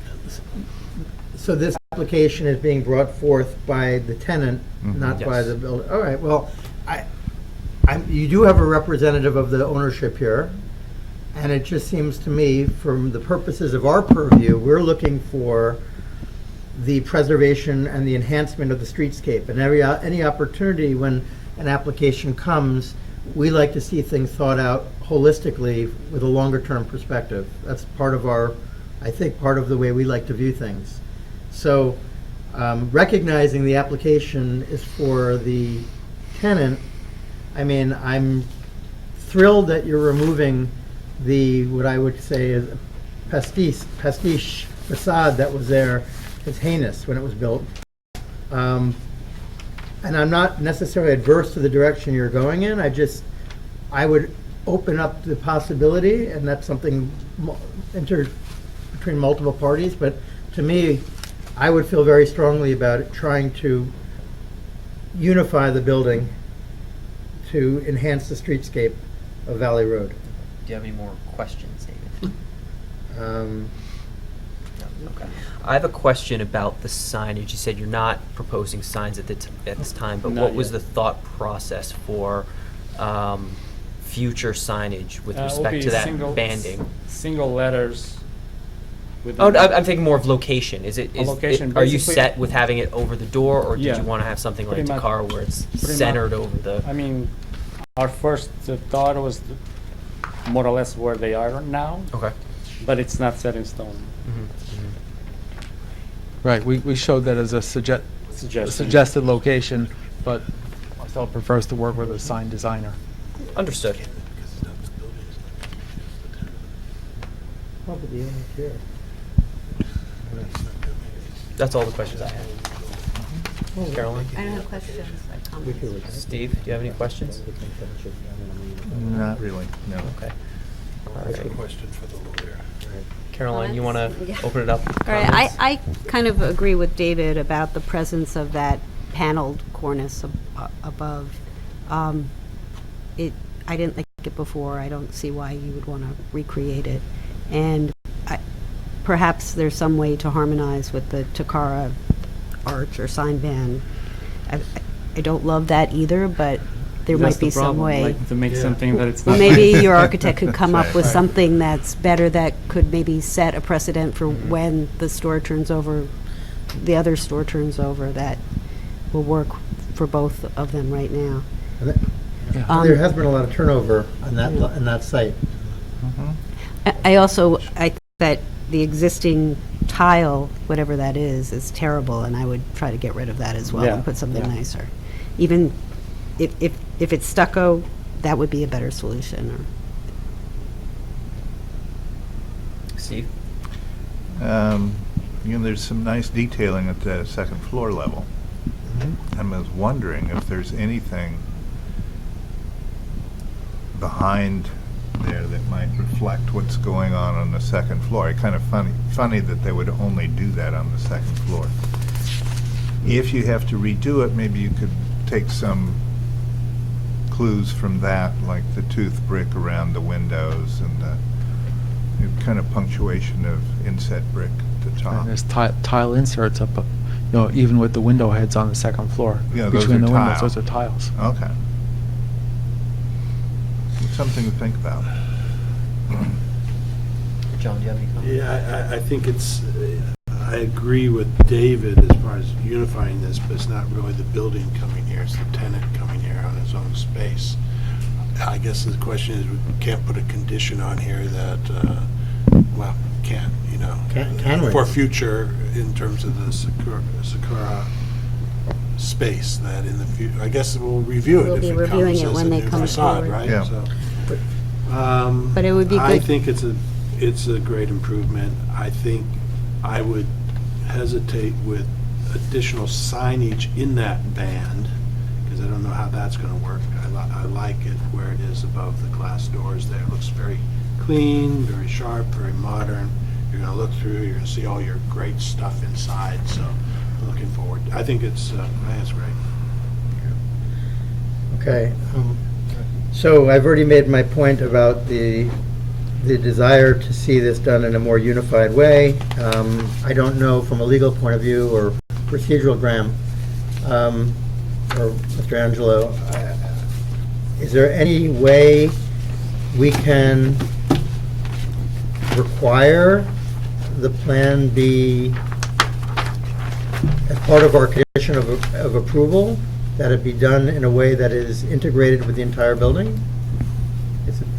I recognize that the applicant is the... I think that's outside the scope of what the tenant has applied for. The tenant is only modifying the space within which they've signed the lease to occupy.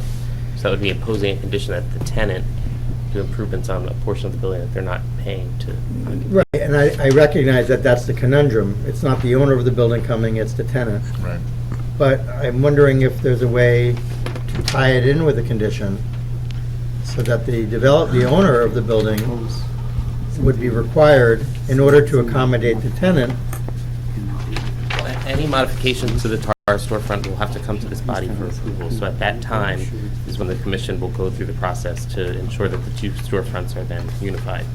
So what we do now for this storefront could set a essentially set the precedent precedent. for the other one. So do we think that this paneled cornice element is something we'd like to see across the entire building in the future? Or I think maybe we just wanted to see it go away and have something simple up there. Yeah, my 2 cents, overall, I like the design, the concept. My only issue, again, is the paneled cornice. I think I'd like to see something simpler that can stand on its own for now, but can be integrated in the future.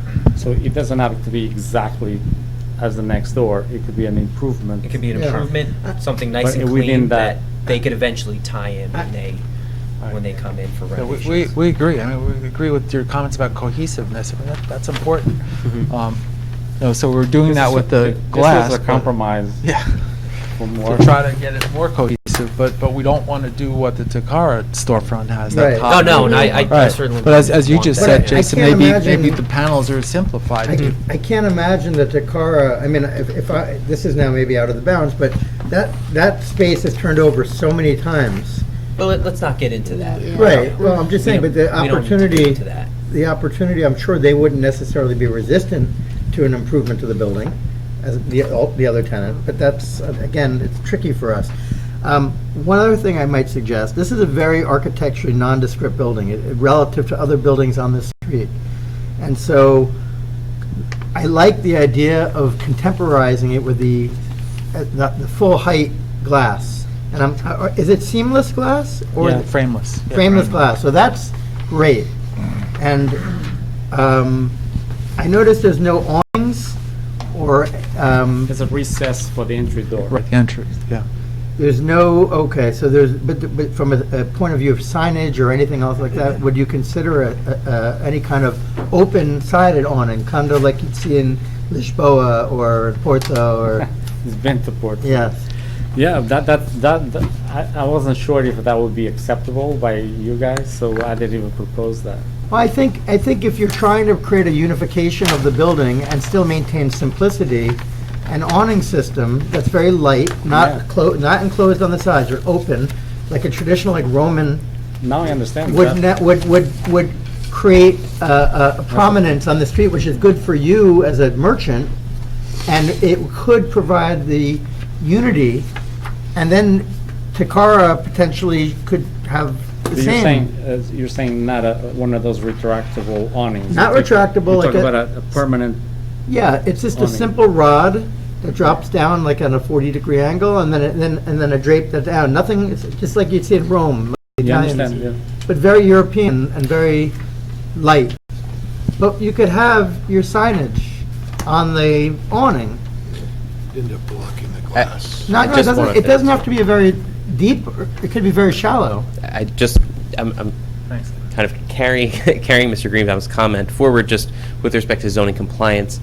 This building does have western facing facade walls, so there is strong afternoon sun in this area. And we have had issues on this side of Valley Road with shades blocking windows, which is not permitted under the zoning ordinance. So that may be a consideration that you want to think about as you move forward with evaluating your design to understand that impact of the afternoon sun on the interior of the business, and that may just be a consideration because we do see zoning issues with respect to blocking the windows. Okay, what if we agreed to simplifying the cornice work, less panels, to simplify it and clean it up, and then Marcelo can come back if he wants to do an awning below that cornice work, right? Yeah, and With if, signage on it, as part of the signage application. yeah, I personally would love to see the owner of the building recognize in good faith the benefit of permitting a more cohesive plan in support of their tenants and also in support of the value of their own property.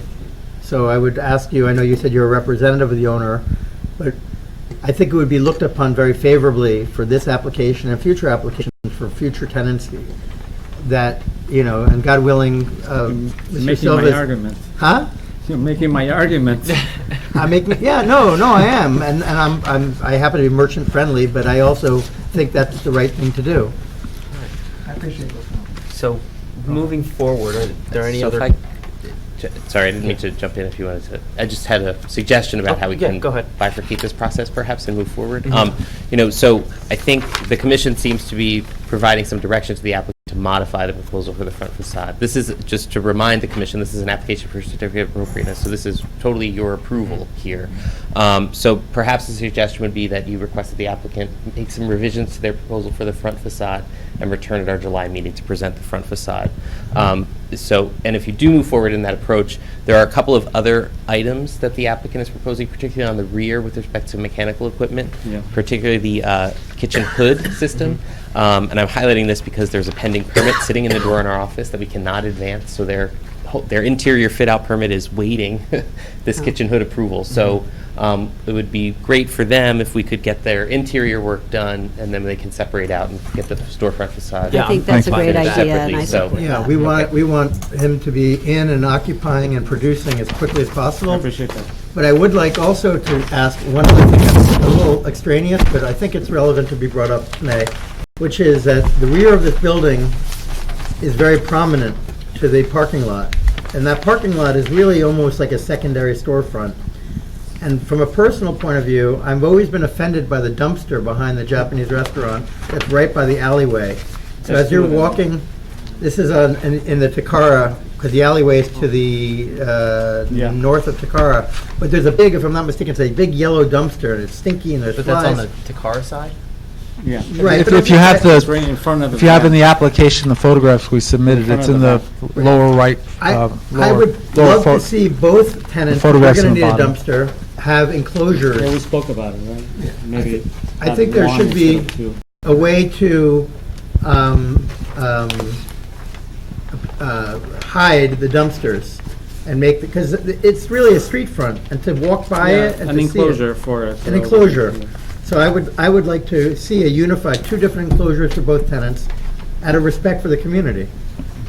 I'm okay with Will it. the town build that, Graham? Like Watchung Plaza? right? Okay. I don't know if it's So, on our moving purview. forward, So we'll I think essentially convey you're requesting that the applicant modify the proposal for the front for the front, facade. but then the rear we can approve. So, well, I think we'll do it as all one approval at our Okay. next meeting, but I'm just requesting by your affirmative agreement that we can advance the permit for the kitchen hood, I believe is what's Yeah, being that held in our would be, office, to allow them to complete the interior fit-out work. Yeah. Because that is part of this application, but. Sure. Okay. All right. Thank you. Thank you. So we'll see you Thank you. guys at our next meeting on July 25th. Thank you. Obrigado. And then the last application of the night is old business, item 6B, the referral from the planning board, application 2623, 3 South Mountain Avenue, the Montclair Art Museum, minor site plan approval and variance relief for a new plaza space. Mr. Sionis was here at the May meeting and gave a detailed presentation. I understand you submitted additional, There were 3 additional sheets. 3 that were additional submitted. sheets, if I can find them. There they go. So, Mr. Sionis, you're still under oath. Ma'am, if you could state your name for the record, and Mr. Angelo, if you could swear in, and then Paul, if you could go ahead and walk us through the additional sheets. Laura Urbanelli, Director of the Montclair Art Museum. I don't think I have color. You should have brought it from your last meeting. Ma'am, can you go ahead and state your name for the record? She did. It Oh, was you did? lost in Oh, the sorry. shuffle. Sorry. Okay. You might as well, so it's clear. Laura Urbanelli, Director of the Montclair Art Museum. Thank you. Thank you.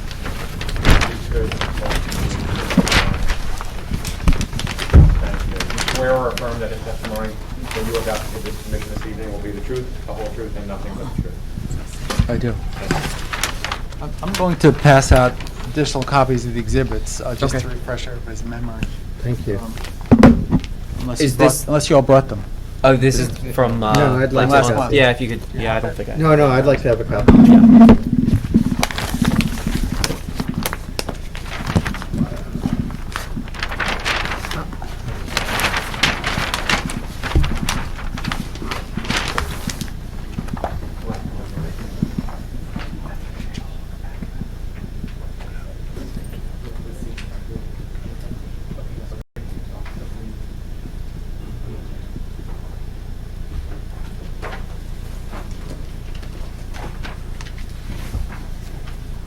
Paul, did you get a copy of Mr. I did, Connolly's? You yeah. did? Okay, great.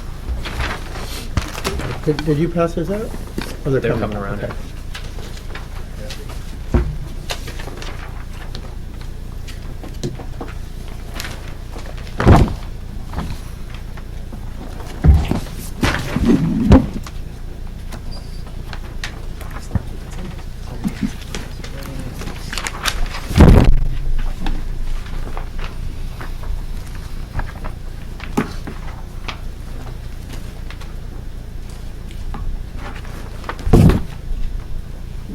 Interesting. Did we go through Tom's comments last time? Did we get No, we did not, and actually, I would like to read them for the benefit of the board and public, Thank if you. Yeah, that's I'd like to okay. hear. And I'll give you my brief description of the project, as I understand it, based on the review of the drawings. The scope of the work calls for landscape and site improvements surrounding the museum that include multiple components. The first is the construction of a reflecting pool in a turnaround area in the front of the museum at the main entrance. The reflecting pool will include a sculpture not specified in the center. The second component is the widening of the driveway connecting the parking lot to the turnaround area, along with the reconfigured accessible parking spaces. The third is the construction of a new level plaza bordered by retaining walls directly to the south of the museum building. The retaining walls will include a water wall feature. A new landscape pathway between the building and Bloomfield Avenue will also be constructed, and a number of mature trees are proposed to be either removed or relocated. The following comments are based on the review of the drawings provided for compliance with the Secretary of Interior standards for the treatment of historic properties, specifically the treatment of rehabilitation in relation with cultural landscapes. In addition to a review of the design drawings, the standards for cultural landscapes and preservation brief number 36, protecting cultural landscapes, planning, treatment, and management of historic landscapes, both developed by the National Park Service, were referenced. My comments are as follows. The project design team should become familiar with the noted standards and guides published by the National Park Service for cultural landscapes. The Montclair Art Museum is listed on the New Jersey and National Registers of Historic Places as part of a multiple resource area for buildings associated with the Montclair Artist Colony. The significance and treatment of the landscape is noted in the Historic Sites Inventory for the Montclair Art Museum, in addition to that of the museum building itself, and is therefore deemed worthy of preservation. Comment 2, false historicism in every treatment should be avoided. This applies to individual features as well as the entire landscape, and includes, specific to this project, executing an unrealized historic design as proposed with the reflecting pool. In the development of the museum site, it is more likely that there is a treasure trove of documents that speak to the design intent, and any decisions for rehabilitating the site should examine these documents to realize the decision-making, for instance, not fulfilling the implementation of a schematically designed reflecting pool at the front entrance. Comment 3, by radically altering the grade, that is, flattening the grade to create a plaza that was not historically present, and installing a significant retaining wall, the character of the historic landscape is being diminished and therefore not in keeping with the standards. Questions the design team should ask: what was the nature of the landscape prior to 1913, and how did the design alter it? By altering it now in the creation of the plaza, is the creation of the plaza the antithesis of the original intent and therefore too strong of an intervention, radically altering the relationship between the building and the designed landscape?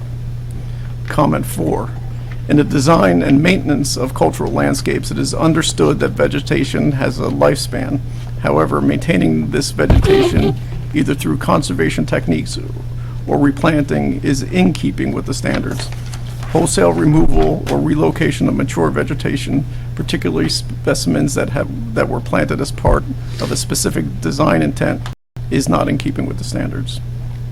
Comment 5, there is concern about the removal of the sun vow, which is one of the earliest art pieces collected by the museum and occupies a prominent location in the landscape.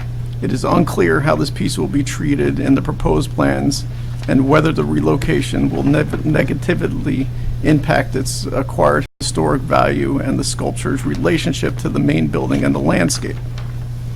Comment 6, 2 more to go. There is also other sculptural pieces that appear to be currently located in the proposed area for the plaza, and no information on their history, significance, and proposed treatment has been provided to adequately assess the design.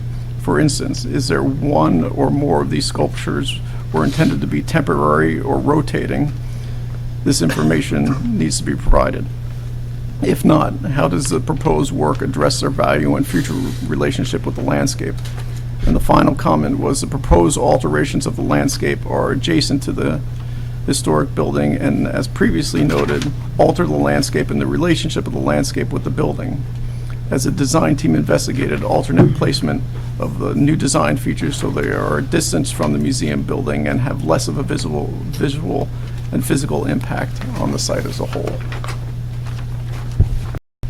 Okay, so that opens us into going through the proposal again, and also answering a lot of these concerns or questions. So I won't repeat everything said last month, but I will highlight some of the important things. As I stated, the museum was constructed in 1913 and 1914. As was stated, it's on the National and New Jersey Register of Historic Places. And to repeat, it's gone through many evolutions. It was built in 1913. It was built on the site of what was a Victorian wood frame single-family house that became a girls' boarding school on this exact property. It was not built with the parking lot. The parking lot was added on to over the years. So the parking lot that was initially added to this property has been expanded several times. No changes are proposed to the building with this application. no changes are proposed to the parking lot. We're not increasing parking, we're not decreasing parking. The number of parking stalls will remain exactly the same. So as I said, the museum was dedicated in 1914, and the cover photo is a photo that we obtained from the Montclair History Center, and this is right after a large addition was constructed on the southeast corner of the building. So the original building is the front smaller portion in this photograph, but yet 1930 they needed more space. They changed the landscape. They added a fairly large addition to the southeast corner of the building, and that was completed around 1930. You can see the landscape in this photograph also. There's a large tree in front of the building. That tree, when it was taken down in 1957, was supposedly 200 years old. That was an elm tree, native to the northeast United States. There weren't many other trees on the property at the time of this photograph in 1930. Last time I went through the history on slide number 2, that as shown in the 1890 Sanborn map, this was it was a single-family wood-framed Victorian house. It was purchased by a school, purchased to build a school by the Seeley family, Seeley Benedict actually, and he built the Cloverside School, which was operational from from the 1890s up to 1909 through the early 1910s, when the Museum Commission looked for a piece of land to build the museum. They purchased the school, they demolished the school, and built basically what the architect said his goal was to have a temple on the hill. I don't know if I quoted it last time, but people asked the architect at the time, why did you design it to look like a Greek temple in 1915? There was modernism was coming, and was this appropriate? And he felt that that it should be a Greek temple for the museum facade. It showed the rendering on page number 3 last time. This was the rendering that was done by the original architect between 1910 and 1913.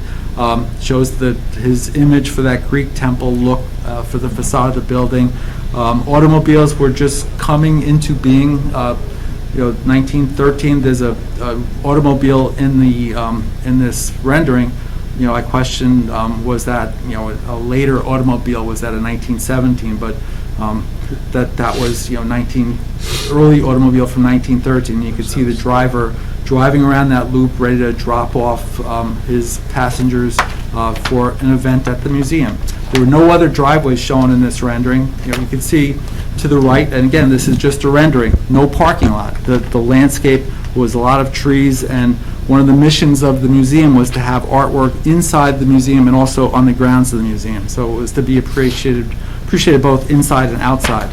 I think I spent a lot of time, there were questions about, and a lot of rumors about the Van Vleck Arboretum. What was it really?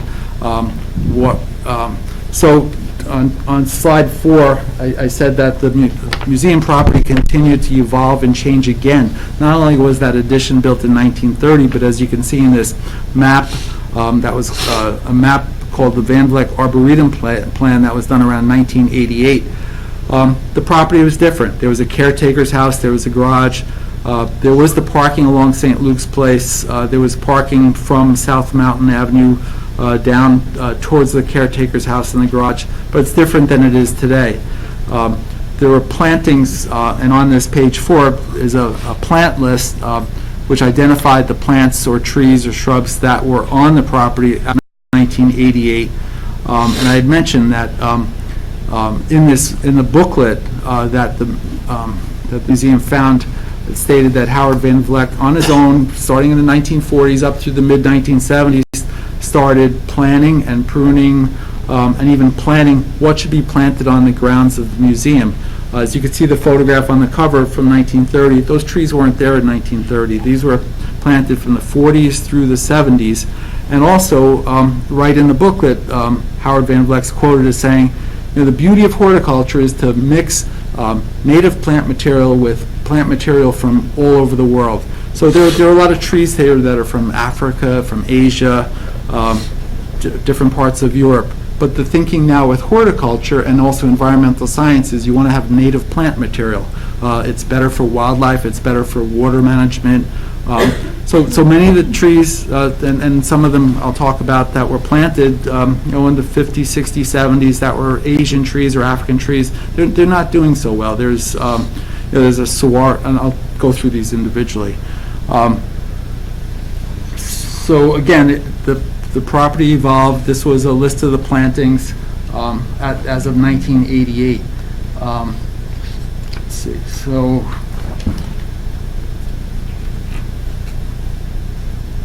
As shown in the photograph on the bottom right of page 4, and that was a photograph from 1981. The planting's different than it is today. So there are trees that have been planted between 1981 and today that were not there in 1981.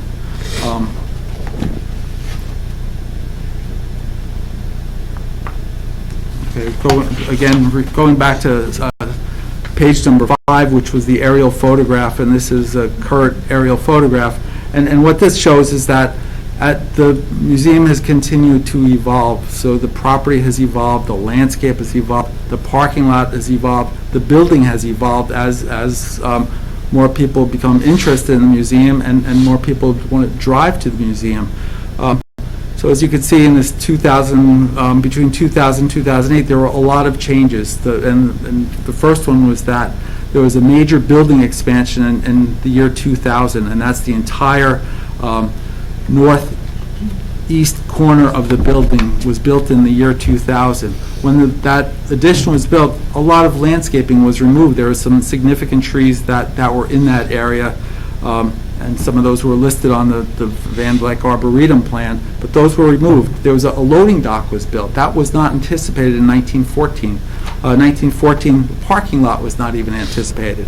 1914, there was the circular drive in front, but there was no driveway connecting that circular drive to the south to what's now the parking lot. So this has been a continuous evolution. Sometimes around 2000, barrier-free parking spaces were installed on this property. They didn't have that in 1914. They didn't even have that in the 1930 photograph. So that's important, and it's the way we live and the way we think because we know it's the correct thing to do. The museum purchased land on St. Luke's and they expanded their parking lot. They also, as I mentioned last time, emphasized a new barrier-free entrance on the south side of the museum building.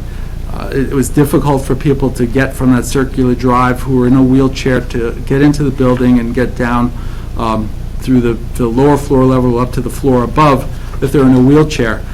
So now, recognizing that people drive here, it's easy to park in the parking lot to the south side and have one access on that sidewalk, wide sidewalk, to what's known as the Harris entrance, which is the south side entry to the museum, which is a barrier-free entry. The survey map on page 6. So this was a survey that was prepared in 2018. This is pretty much as the property exists today, as it's evolved into where it is right now. It's a large piece of property. It's 3.7 acres. When 1914, it was just that small building where the house was, where the girls' school was. So now it's expanded quite a bit. The property's expanded. The parking's expanded. There's a house was purchased on South Mountain where the museum offices are. It was not there in 1914. As we mentioned, the zoning, the property's in the ROA zone, and it's a permitted conditional use. Even though it's been here since 1914, it's listed as a permitted conditional use. Next slide, number 8, I went through last time. In the year 2013, the museum was conscious about the state of a lot of the trees on the property, the trees and the shrubs. A lot of them were not in good shape, so they hired an arborist. So this was an arborist firm from Brooklyn, Urban Arborists, who studied all of the trees and shrubs on the property, and they determined the conditions of the trees, how much longer they expected the life expectancy be of the various trees. We reviewed the survey, and in particular, we paid attention to the south side of the building where the art park or the level area is proposed. By the time that this survey was done by urban arborists, there was no longer the Van Vleck Arboretum. It was not active anymore. The maps were no longer available within the museum. Brochures were not given out. When I asked about it at the museum, Laura's assistant had to find the brochure for me because it hasn't been given out at least since the year 2000 when the large addition was done and much of the landscape was changed. So we went, sorry to repeat, but just so you remember, went through the arborist survey from 2013, reviewed each of the plantings within the work area.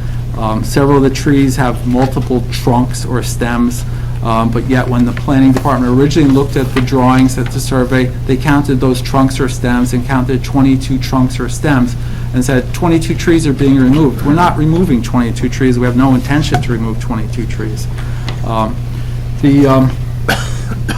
Also, the tree in the front, a circle, shown in the top right image on page number 8, that's a Atlas cedar tree.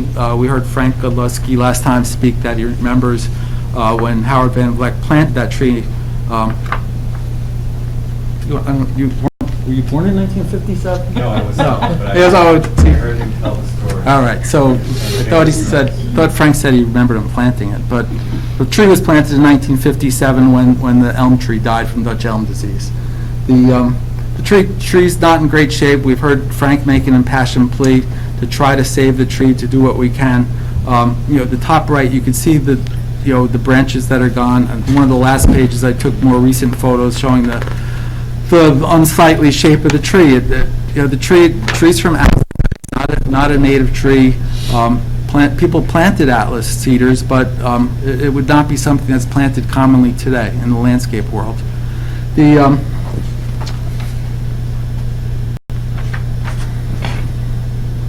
All right, and then the last, since Kathleen's not here, Kathleen was worried that the cedar tree was taken from a cutting of the Van Vleck property. On the Van Vleck property, there's a formal lawn directly to the south side of the main Van Vleck house. At the peak or the center part of that formal lawn, there's a cedar tree, but it has a label on it that I showed Kathleen when we had a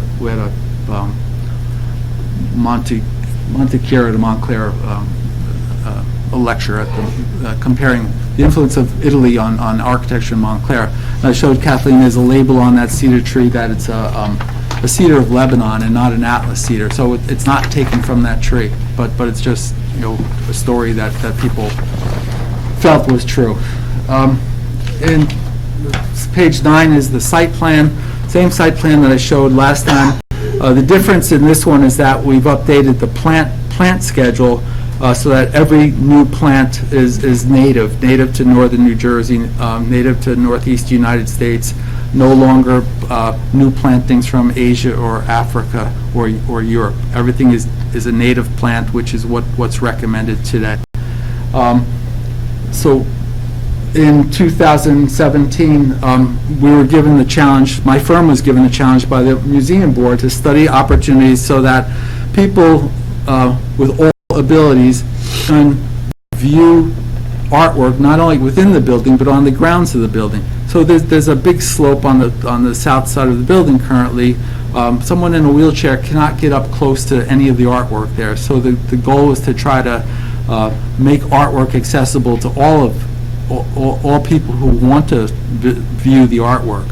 A lot of the property's been taken up with parking, so the areas for art placement has been limited to the south side of the building, to the western side of the building towards South Mountain, and we'd like to even start looking at some of it along Bloomfield Avenue to the Bloomfield Avenue side also.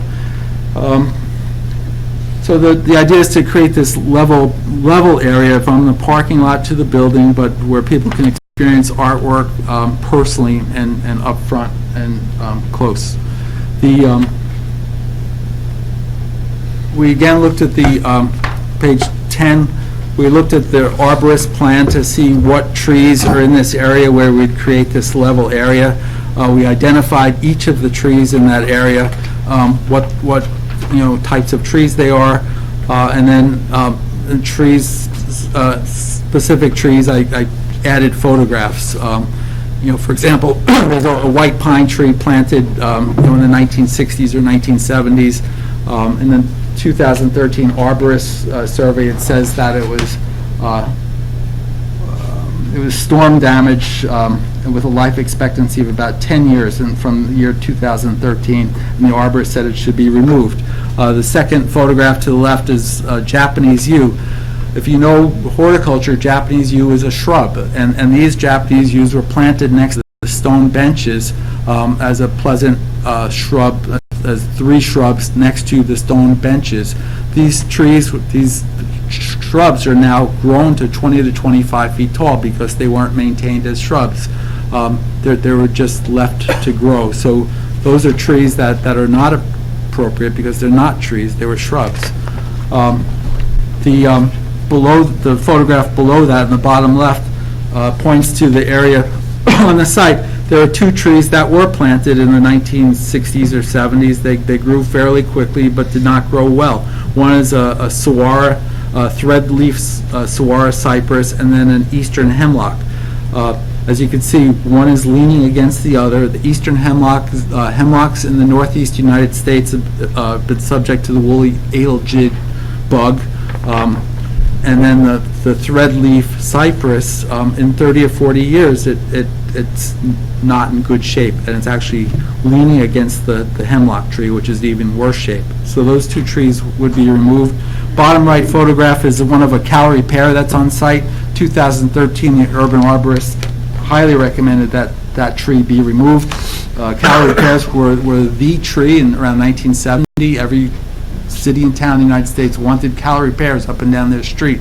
Bloomfield Avenue is filled with Callery pears. They have a life expectancy of 25 to 30 years. Beautiful white flowers, great fall color, branches fall 25 to 30 years. So a lot of the trees on Bloomfield Avenue, the limbs and branches have fallen. So that's a Callery pear tree on the museum property that was recommended 6 years ago to be removed by the urban arborist. And then the other tree I want to just discuss is the atmosphere in the front of the property. Again, that's the tree that was planted in 1957. It was a beautiful tree. It could have been a beautiful tree, but it's not a beautiful tree now. It's been trimmed quite a bit as branches have fallen off, and you can see in those 2 photographs where the major limbs were severed. Let's see.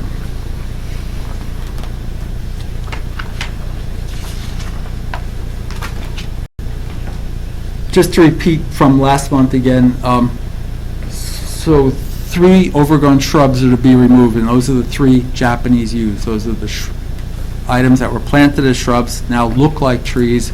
Those are to be removed. 8 trees, in particular the several that I just mentioned, are to be removed from the property. And then 7 trees that I feel are in good shape are to be transplanted. As I mentioned last month, I've met with a landscape contractor who has a tree spade machine, which is a machine that's used to put instant large trees on World's Fair sites, museum sites, major estates around the country.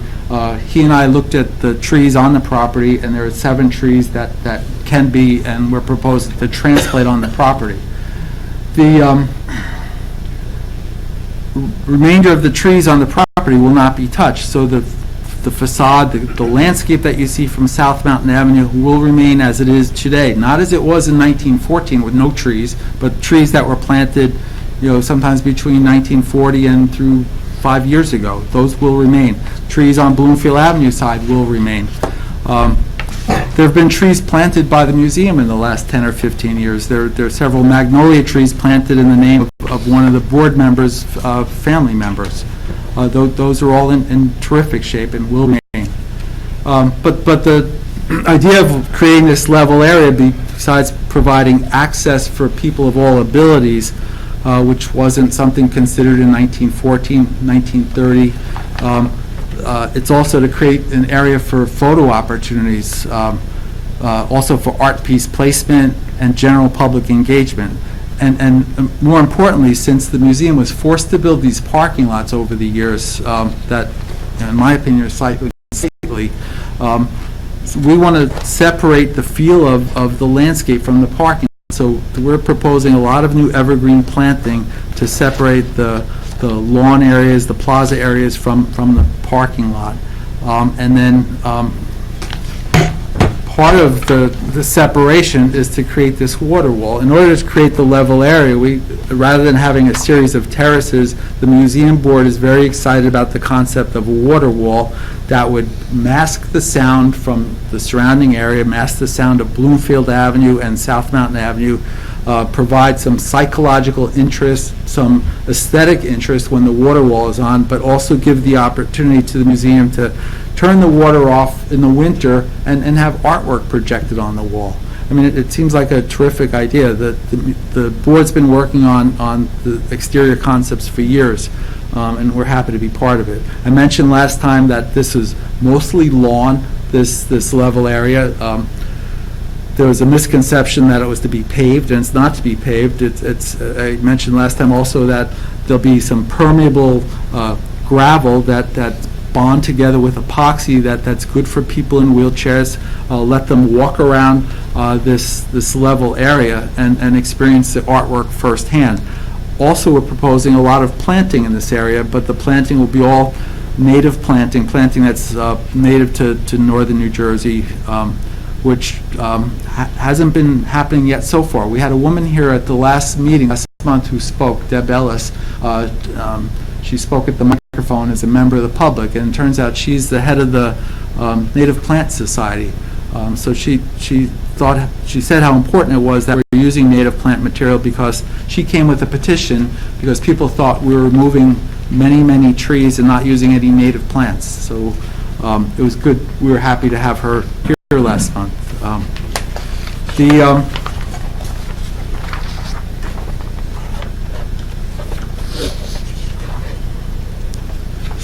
Image number 13 shows the cross-section. We were asked to do this at the Development Review Committee to show what a cross-section through the site would look like, to give a sense of that south side of the museum, that south wall, south facade. The image 14 shows the water wall in the level plaza. So the water wall is 40 feet wide, 10 feet high, but the top of the water wall is all evergreen, so that'll mask the view of any of the cars parked in those barrier-free parking spaces at the top of the wall. So the barrier-free spaces will remain where they are. Tom mentioned that the driveway will be widened. It actually will not be widened, it'll just be shifted by several feet to create this water wall, and the planting on top of the water wall, and the sidewalk between the planting and the barrier-free parking spaces. I mentioned that the museum did a lot of research into water walls.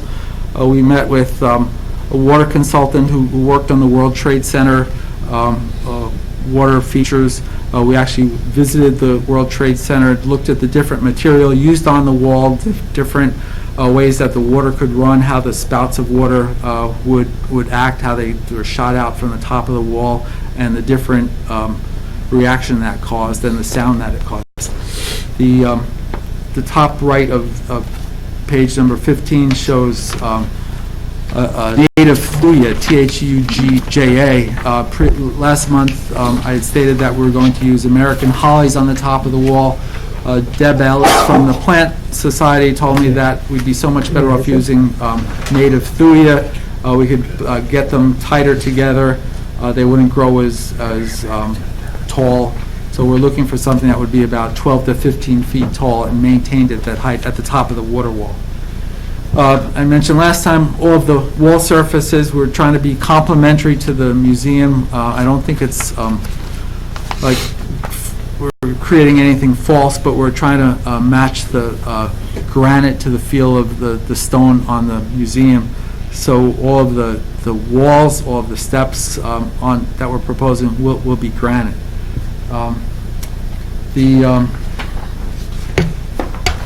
Page 16 refers back to the circular drive. When we were retained by the museum in 2017, there was a lot of discussion about this circular drive. How do we make it more elegant? How is this a better first impression for people seeing the museum for the first time? Right now, it's not a great first impression. The asphalt driveway, it's cracked, and asphalt is not a quality material. It's used a lot because it's not expensive and it's easy to pave, but it's not the look that the museum wants. They were unhappy with the look of the existing cedar tree. As I said, it's lost a lot of limbs. So we spent a lot of time designing amphitheaters. I don't know if I mentioned this last time. So originally, we were hired to look at different amphitheaters within that circle. If you come to, was it First Thursday? First Thursday, sometimes you'll see a chamber music ensemble sitting outside the front of the museum, playing, in front of small crowds. So we talked about how can we incorporate that into the front of the museum. We went through a lot of iterations for amphitheaters. Nothing really felt right. We looked at moving it further to the south on South Mountain Avenue. It felt like it was just being stuck there. We started talking about one of the board members who's traveled quite a bit, showed a lot of images of water features from around the world. She showed us a beautiful circular fountain in London that was new. We looked at the New York Botanical Gardens, which has a beautiful circular granite fountain that's probably about 25 years old. We looked at, again, many images of water features, and we thought it really feels right to have a water feature in here. And then someone in my office started looking at the museum website, and we saw that the original drawings had the water feature, and it seemed like it fits, and it seems to be the right thing to do. Is it incorrect historically? Is it Disneyfying the front of the museum? We don't think so. And as I mentioned last time, we don't know why it was never built. It could be like today, they didn't have the money to do it, but now there are people on the board who are willing to fund the water feature as long as it's elegant, as long as it's granite, not concrete, as long as it feels like it belongs with the facade, as long as it's not surrounded by an asphalt driveway, but it's surrounded by something that feels and looks like granite block pavers, or that looks like cobblestone. So we were given the challenge of making the front more elegant, giving it that opening night elegance like the people in the top hats who were wearing those top hats in that rendering from 1913 or 14. That's the feel that the museum board wants. They don't want it to feel like maintenance has been run down, or So, as I said, the Atlas cedar tree, as much as Frank likes it, it's really seen better days. It was a nice tree, but I'm not sure how we could save it. We could certainly keep trimming it, but it's not a good first impression. We also were asked to provide, so barrier-free access was an important element. So, looking at the effects on the landscape, it was important to look at barrier-free access to the site, into the building, not just from cars, but from people walking to the site.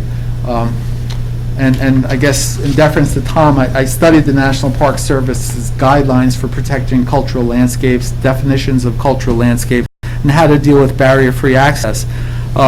If we look at the next page, 17, we see that we are proposing a reflecting pond similar to what was indicated in the original rendering. It's a 40-foot diameter. The photo in the image is something that we looked at Madison Square Park in New York City. It was elegant. It's a 12-inch deep water feature. We investigated actually fountains at one point, but we felt that was not appropriate. We didn't want shooting jets of water up. The other thing was, back to the barrier-free access, we're proposing a new, as you see on page 17, top left of that drawing, is a new 5-foot wide concrete sidewalk. That, by putting that sidewalk in, provides barrier-free access for someone coming from a bus to in a wheelchair or even walking with a walker. They could get down that. It's a gentle enough slope. It's less than a 1 in 12 slope on that side of that entrance drive to be able to walk on that sidewalk and get to the main entrance of the building to get into the building. So we're achieving barrier-free access, which is an important goal for this project. That's it. Well, we're coming up on 10 o'clock. Okay, I'm almost done. We could just wrap it up. Yeah. And then the last thing is the front rendering. So on page 18, again, we're talking about a granite walled circular water feature. There's, on this rendering on page 18 is shown sculpture. The sculpture shown as a placeholder, and we've discussed the sculpture last time, and I'm sure we'll discuss it again tonight. Currently, there's the Sunvow sculpture on the front of the property that's been there since the building was built in 1914. It's in the original rendering, and I don't know if I mentioned it, but the gentleman who was the head of the commission to build the museum, William Evans, who was the art collector, that was his sculpture. He had it in the front yard of his house, and it was important to him that if he's going to fund this museum and get the museum built, his sculpture should be in the front, right outside the front door. The museum feels differently, and Laura could discuss that. There was a question last time from Lizanne Renner, who's a historic preservation expert, and she feels strongly that the Sunvow should stay, as some of you do, I understand. Laura discussed that it's important for the museum to get that Sunvow sculpture somewhere in a place where it could be at eye level, so somewhere else on the grounds where you could come in contact to it. I went yesterday for the first time, and I climbed up on the rock to actually touch it. You can't do that unless you climb on the rock. It's a pretty interesting sculpture. So I guess the final thing I just need to say is, I've gone through the National Park Service guidelines. As far as this being a cultural landscape, I think it was. However, it's evolved since 1914. It's continued to evolve. It's improved as it needs to improve. There was no barrier-free access. As you can see in the 1930 photo, there was no parking lot. That significantly changed the landscape. And sometimes the landscape has to change to keep up with the times and keep up with the needs of the museum and keep up with the needs of the public. People, the times that I visit the museum, during the afternoon or at lunchtime, there are people from town who like to come and eat their lunch on the grounds of the property, and the museum would like to continue that, but have it more accessible so that people can access a level area and not have to climb up the side of a hill to have their lunch. One of those stone benches are that I mentioned that the yews have overgrown. I think that's, I'll open it up to questions. I'd like to open it up for public questions and comments. So if you have a question or comment, please approach the podium. And if we could keep it to under 5 minutes.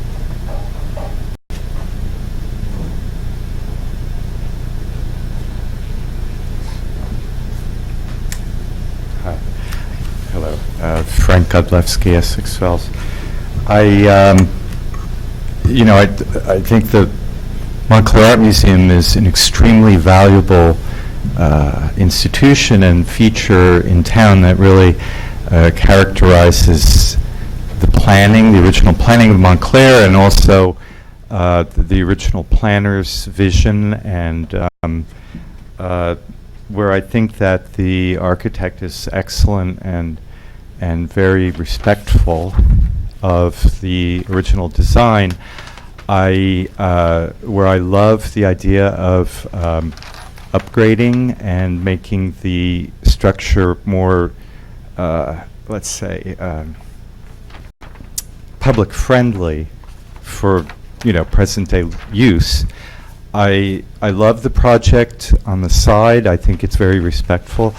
However, I think that I would agree with the historic preservation consultant of the board with following the standards for for development. And I think that where I feel the side of the building is, the project is perfect. I think that the front of the building is a very important part of our historic landscape and also our collective memory of the community.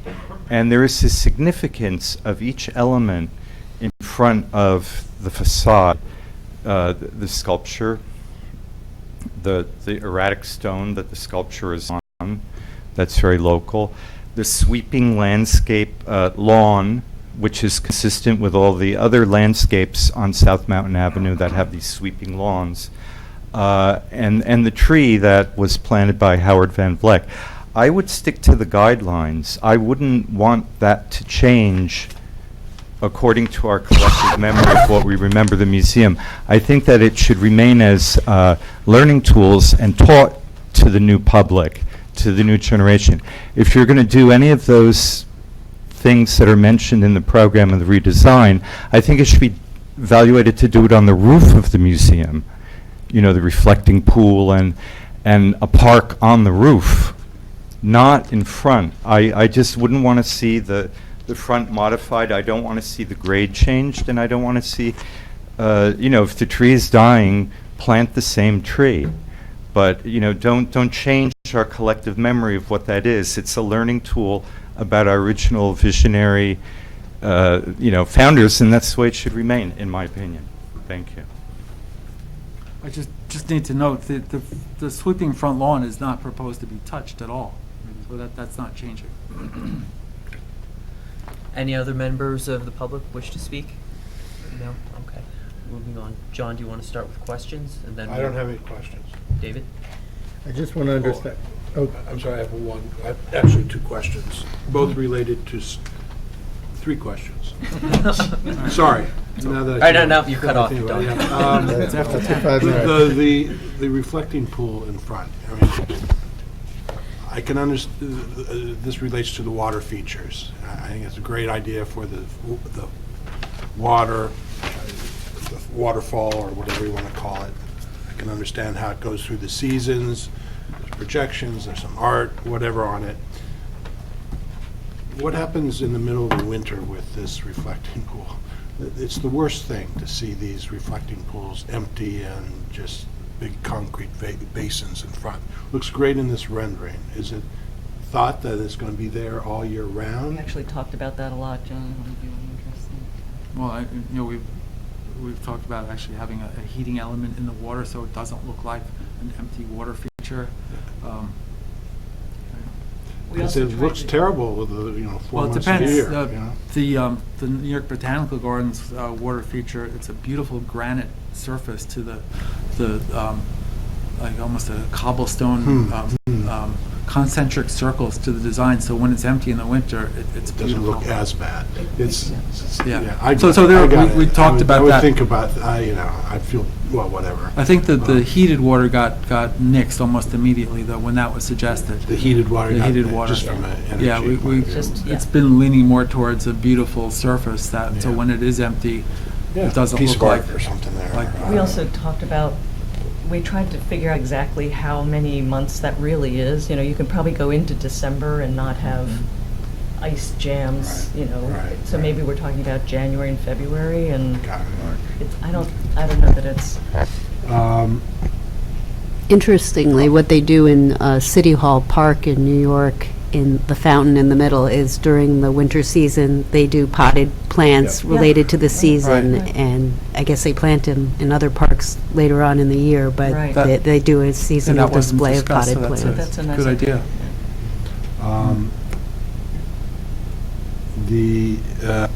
One of my questions was about sculpture in general in the landscape.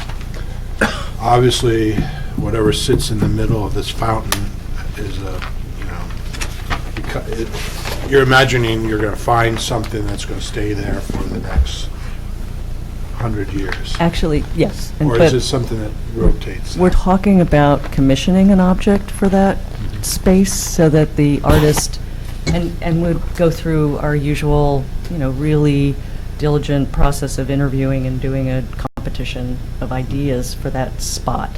But the reason for doing that, instead of going to try to find something that matches perfectly with the spirit of the museum, is to talk to an artist and have them understand who we are, what our community is interested in, what our history is, and It's gonna only be a go to challenge. artists. It is a challenge, but it's an exciting challenge. And our idea is that, as I've said to you before, you know, I said to you last time, we really feel very strongly that the art on the grounds of the museum is part of our artistic program, the way it is inside the building, and that changing those objects, which we've done already without any commentary, including video monitors and, pieces that have come and gone. There was a miniature golf course, evidently, artistically designed miniature golf course out there before my time that was an exhibition on the lawn. So that's part of our artistic program, is moving and changing and reflecting the current times through art. That's what museums do. And I disagree strongly that it's really part of an historic legacy to have Sunbow only in one spot forever and ever, amen. I feel as though an important object as it is, it's not going away. We love it, we respect it, we're going to find another spot for it on the grounds and move it the way we move our artwork inside the building. And, we don't always have the painting you want to see on view because we rotate things. And I feel like that's the same thing that we're proposing for the outdoors. And maybe that centerpiece, John, won't last another 100 years, but maybe it would be 50 years before someone, in the community or the board at the time decides that maybe it's time to put something else out there. But I can promise you that our approach to the choice of that object is going to be with Montclair in mind. No one wants to put anything out there that is disrespectful or brutal or tough. There's plenty of space inside for difficult art objects, which we do, which we should do as part of our program, the occasional difficult topical object. But the art outside the building is meant to reflect the energy, the life, the passion of this community for the arts in a respectful way that works with the building. And that we feel, I think the board feels very strongly, is part of the board purview. I have one more question. Sure. Which is also in the new leveled area to the side of, to the south of the building. I saw two locations, and I don't know if this was meant deliberately, two locations for two pieces of sculpture. Yeah, we haven't placed the sculpture around the property or on the plan yet, and that's part of the coming year. But the idea is to use that level area as different places to locate. Yes. Right, those were placed arbitrarily by me and people in my office. Okay, I was just wondering, if because it's shown just Yeah. like that, Right. the idea is it's going to be, okay, that's Yeah. it. And there Those are my 4 or questions. 5 pieces currently on the grounds that will all be taken up and replaced in some new spot. And we'll also hope to do exhibitions out there at some point. The way Madison Square Park occasionally will invite an artist in to do something. I mentioned last time, you may remember, we had that wacky and wonderful tree that we had an artist build on the grounds out of silverware. It was kind of wild and people loved it, and it was there for 10 months and then it was gone. So we intend to continue that kind of excitement. We think it adds to the cultural excitement of our town. Any questions?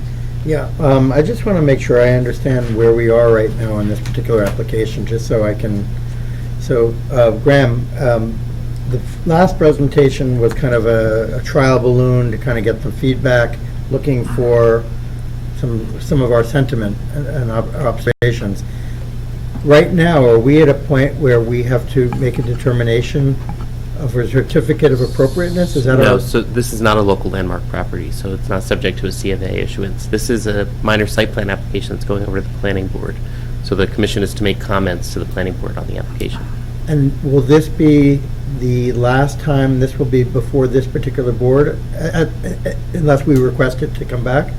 I believe that the applicant is moving forward, so at the planning board, so the commission needs to get their Currently on comments. for July 8th. They're Will that make it they're moved? tentatively We're scheduled for technically on July 8th at the planning board. Probably possibly get So moved. to so August. this is our last bite at the Broad apple? comments, yeah. Yeah. Okay. So that was my first question. My second question, I wanted to understand in terms of the materiality of the impervious material. You described it as kind of a epoxy gravel, or As you can see on page 12, there's a epoxy bonded stone. It's small stones. Those are photographs from the New York Botanical Gardens that's used it successfully. And so that basically is immobile. Like if somebody took a Correct. shovel and pushed it, it It's not wouldn't gonna move the stone. Right. It's like Okay. creme brulee or something. Right, now let me ask you this Stronger. question. Did you consider that as a possible material for the front driveway? We had not. We were As if it thinking- was a stone driveway, but yet, Right. because the difficulty of a stone driveway being in the wintertime plowing, Yeah, you're good pushing the point. rocks around. Yeah, we used it we've used tar and chip, say, at the George Hotel. So far, that's worked out well. So the upper parking area, that's tar and chip, that has a look similar to this. It's chips or stones that are held in place with tar. We tried it at Van Vleck probably 15 years ago, and it did not work well. The snowplows moved it, and they've wound up adding a lot more tar to their tar and chip rear parking area. When we saw this at the New York Botanical Garden, we thought great pedestrian surface. Hadn't thought of it for the front, but I love the idea of something that looks like cobblestone that might have been, is it false if we add the cobblestone in the front, Tom? We want to avoid doing anything that's, as we've been accused Well- of either Disneyfying something or false historicization. Well, I just, I like certainly cobblestone, real cobblestone would be very attractive. I know that's very costly, and I just, again, this is outside the bounds of a question, but you might want to consider this concept as your surface for your driveway, just because I like the idea of a gravel. It's softer, even though it's... It's permeable, too. And it's permeable. And So- it looks nice. And that softens- circular drive is really not used that often. It is plowed, though. I don't know if it Yeah, will it's hold up. plowed. As long as it, well, again, I don't know the viability of it in the winter with a plow, so, Yeah. but obviously, We'll loose stone is consider an that, issue. yeah. The basic premise of this side yard space, okay? I'm picturing this as you're extending the museum into an exterior room. You're creating a room. Is it, what's the basic, I just want to understand the visioning behind this. I feel like it's more like, I feel like it's more akin to creating a commons, a green. We really feel strongly that this is a public park concept on the grounds, and even though that side area is tucked into a sort of protected zone, it's a public congregating area, and we have already people, as Paul said, who come to the site for lunch, or they come with a tour and they stay for lunch on the grounds, or they try to walk the grounds. This would allow for a just much more amenable and accessible way to do that. It also, in our minds, we imagine the school kids who come, to do studio programs in the yard school, coming in someday to a watercolor class, and the teacher says, let's go outside. And there's a protected, bounded area where kids can sit and paint, instead of tumbling down the hill or running up on, the lawn up near the traffic. So, we picture it in a lot of different ways. But we say spilling outside with our art program in a poetic way, but really, it's just an outdoor space. I guess you could say it's a room. We think of it more as a public kind of commons. Maybe it's both. Yeah. So,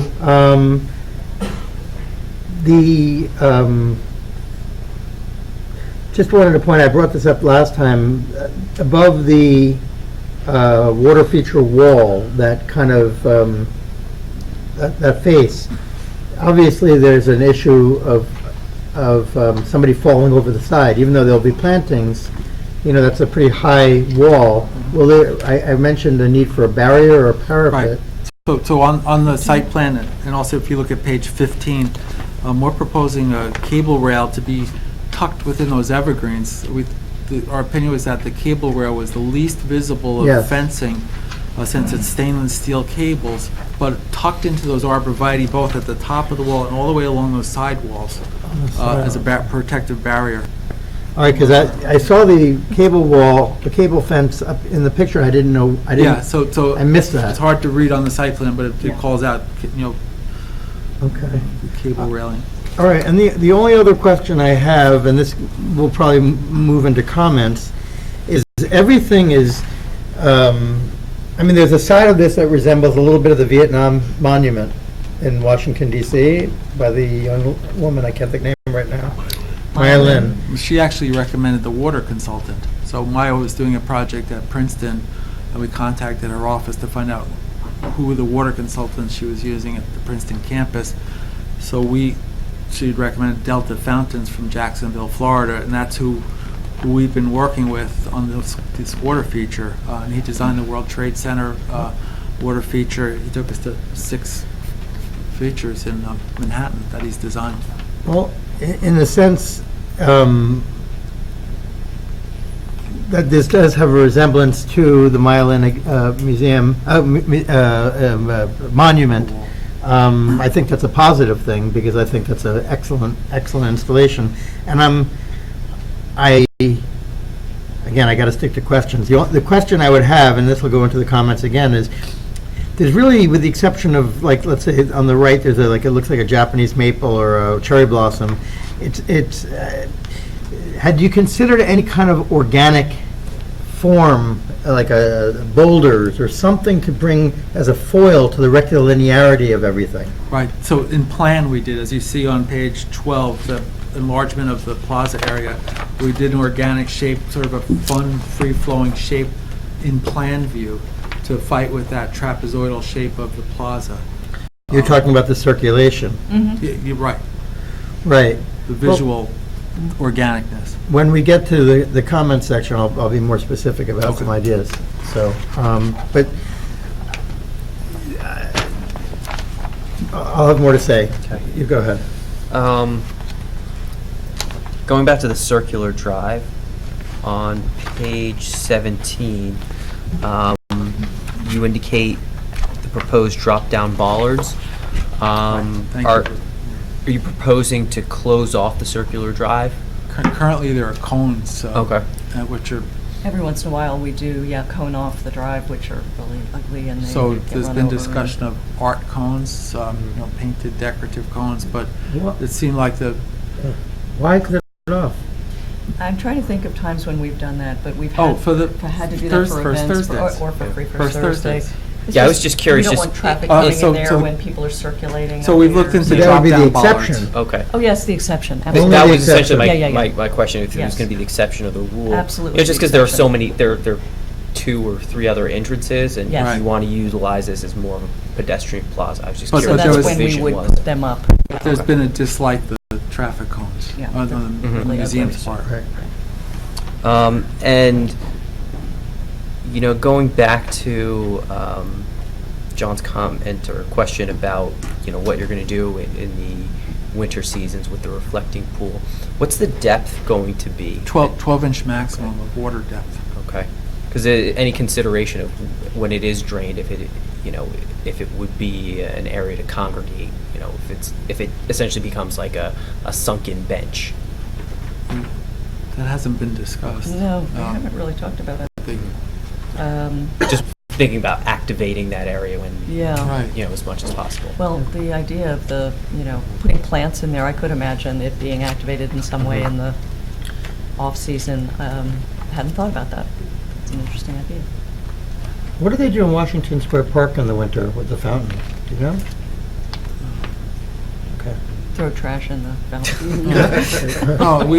One of the sites we visited was on the NYU campus. We looked at this. Yeah, we did. Fountains that Sasaki had designed. Sasaki's office had designed, and they were just turned off in the winter. Yeah. Outside of dormitories. Okay. And on page 11, I notice you indicate the handicap accessible parking. Now, on the St. Luke's Place entrance, are there going to be handicap spots there now that you're creating that Way down level? there, way down at the bottom? way down at the bottom, 'cause I imagine that being more. Generally put them down there because getting up to the entrance Mhm, is so mhm. steep. But we do have them by the side entrance sidewalk, and then across the drive near the island, there are You could see. a couple of handicap spaces, and there are handicap spaces up by the Ave building pathway. But we've never considered them down at the bottom just because wheeling up.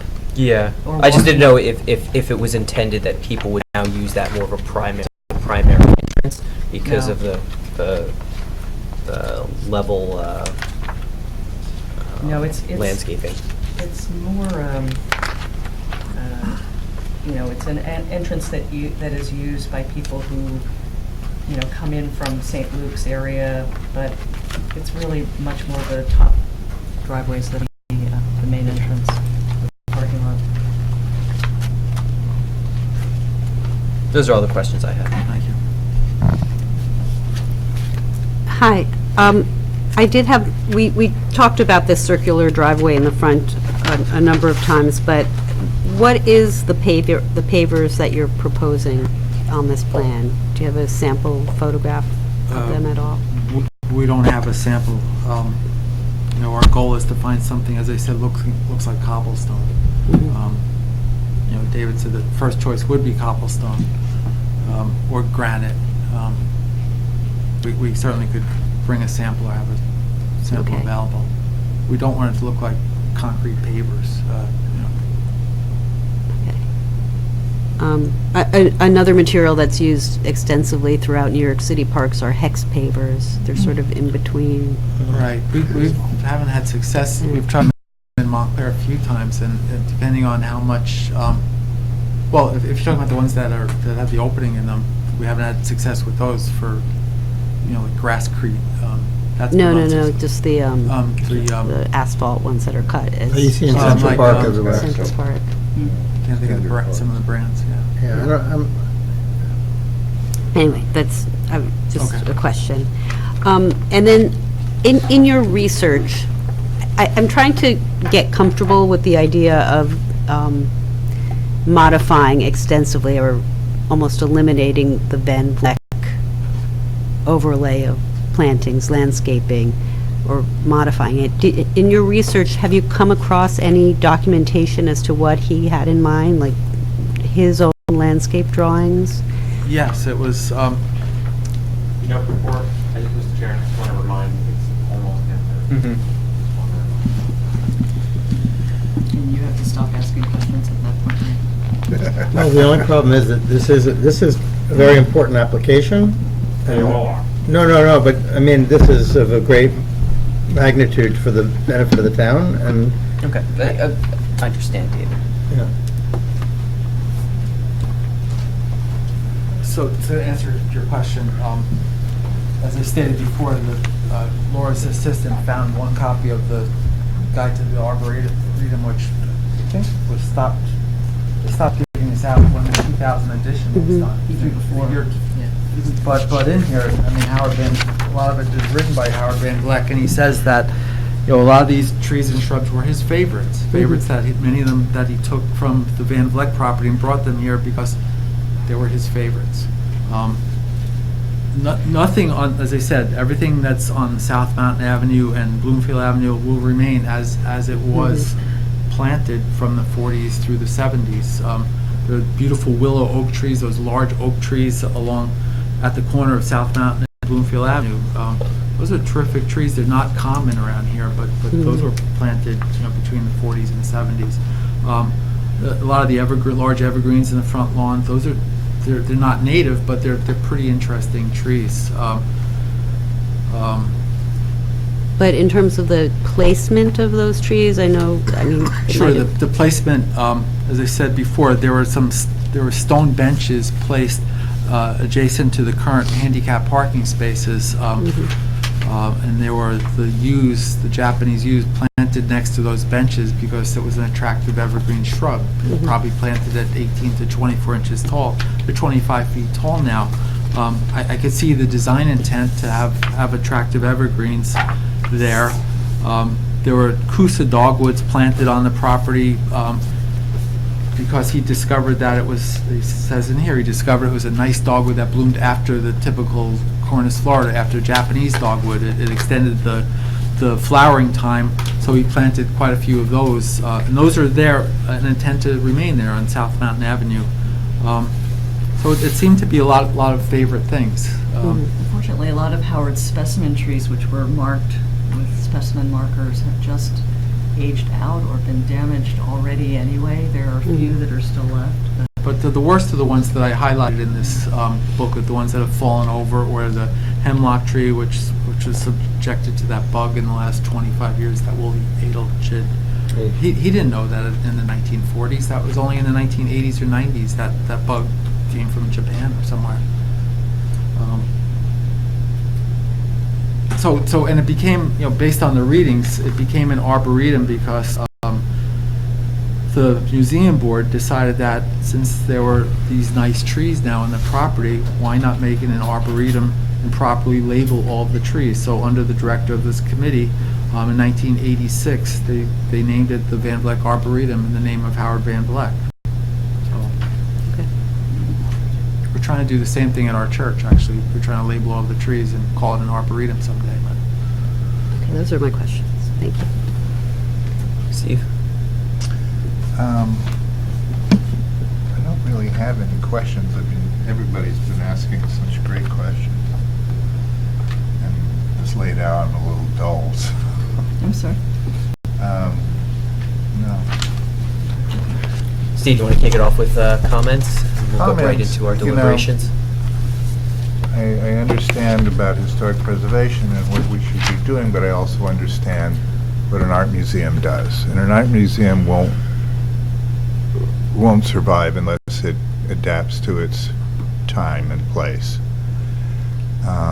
You've got a lot of great sculpture out there, and I think that you can place it in many different places. I mean, that's up to you. That's your business. Thank you. The front of the building, I'm just totally unaware of because of the tree, and it's so dark and things. And I see now that you're opening it up. I think it's really great. I also think it's really nice that you put in that level area because it otherwise is not being used that much. The water feature, great. We've been trying to get water features all over town. That's great. Sorry. I think it's going to be a good addition.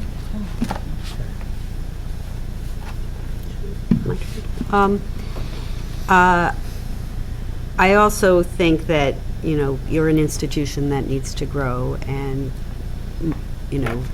support your mission. And I think there are many good things about this proposal that do that. I think creating the outdoor room will be a really special thing for Montclair. I think the design is going to be very elegant. The water feature, both water features in the front and the water wall will be a gift to the people of Montclair. It will be great. And I do think an outdoor sculpture garden with flexibility to install whatever you want is important. However, I do concur with some of the other testimony that one historic sculpture is so important to the site that I would like to see it remain in its current place and, integrated with a new reflecting pool as shown in this 1910 rendering. So that's how I feel. I think overall I'm very impressed with the plan. I am in favor of making it much more accessible. I asked questions about the circular drive and making that more pedestrian friendly, and I would support closing that off. To the extent that you could, so that this whole area, kids, adults could walk around without worrying about vehicles coming in, and you could really utilize that outdoor area and just walk freely, on that side of the parking lot without worrying about vehicular traffic. in terms of choosing a surface for the circular drive, I think that semi-permeable material is something to consider. I think if you probably already do, but if you mandate your contractor use a urethane plow blade, that'll preserve that rough surface much better.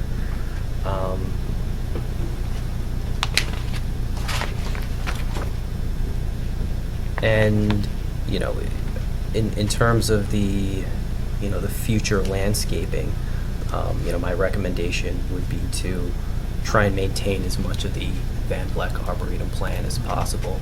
I know in the initial build out, you have your landscaping plan and there are trees that you want to preserve or move, but as the plants continue to age out, I would say go back to that Arboretum plan and try to stay as consistent as possible when you need to start replacing more plantings. Okay. So I'll preface this by saying that the intent of the project is very good and welcomed. I think if I can help shape and emphasize in your future investigation and development of this plan, for you to think of these spaces as, exactly as you said, a place of social congregation, a commons, a meeting place, but also as individual rooms. And I think we all would agree that the biggest shortfall of the Montclair Art Museum is the limitation of exhibition space. We all wish that we could walk in there. I've seen the American Indian exhibit there probably 3,000 times. I grew up going there on school trips. I mean, I know you can't, but I would love to see more, not things less fixed. But now what you have is this opportunity to expand the museum's exhibition space in not just one space, not just two, but I'm going to propose a third space. So you have two, let's call them areas of congregation or two rooms here.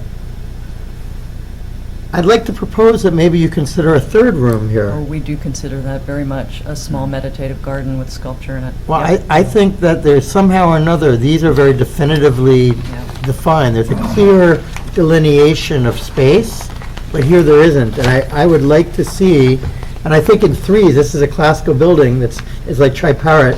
So I think there would be a certain unity and symmetry to having three.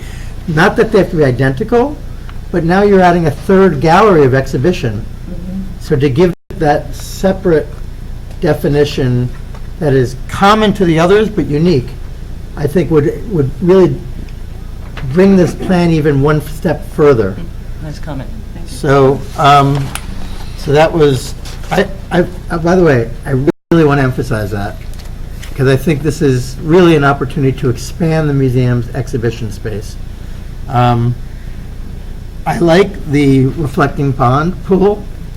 I think that it would be very smart to think in advance and be proactive, as my colleagues have said, and perhaps you might want to look at some kind of mosaic. I mean, I do think it should be a gray, black, it should be dark, because you don't want necessarily the pattern to come through. You want the water, and only the water, nothing like a gunite black pool to kind of create a tranquility.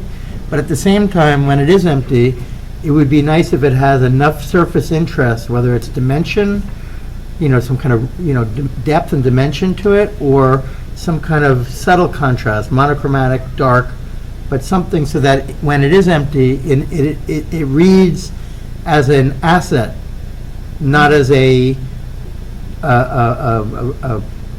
empty pool. Yeah. So the other question I had is with regards to the surface material for the circular driveway, where will that actually transition back to pavement? There's no discussion of... Yeah, transitioning at, there's a crosswalk out of pavers. Is that right here? So it's where the... Up there? Yes, yeah, Okay. that's the transition. I just think that's important that transition, there's a clear demarcation. Yes. And the only other thing I would say is, in the spirit of Frederick Olmsted, you know, each of these spaces has the opportunity to capture the picturesque.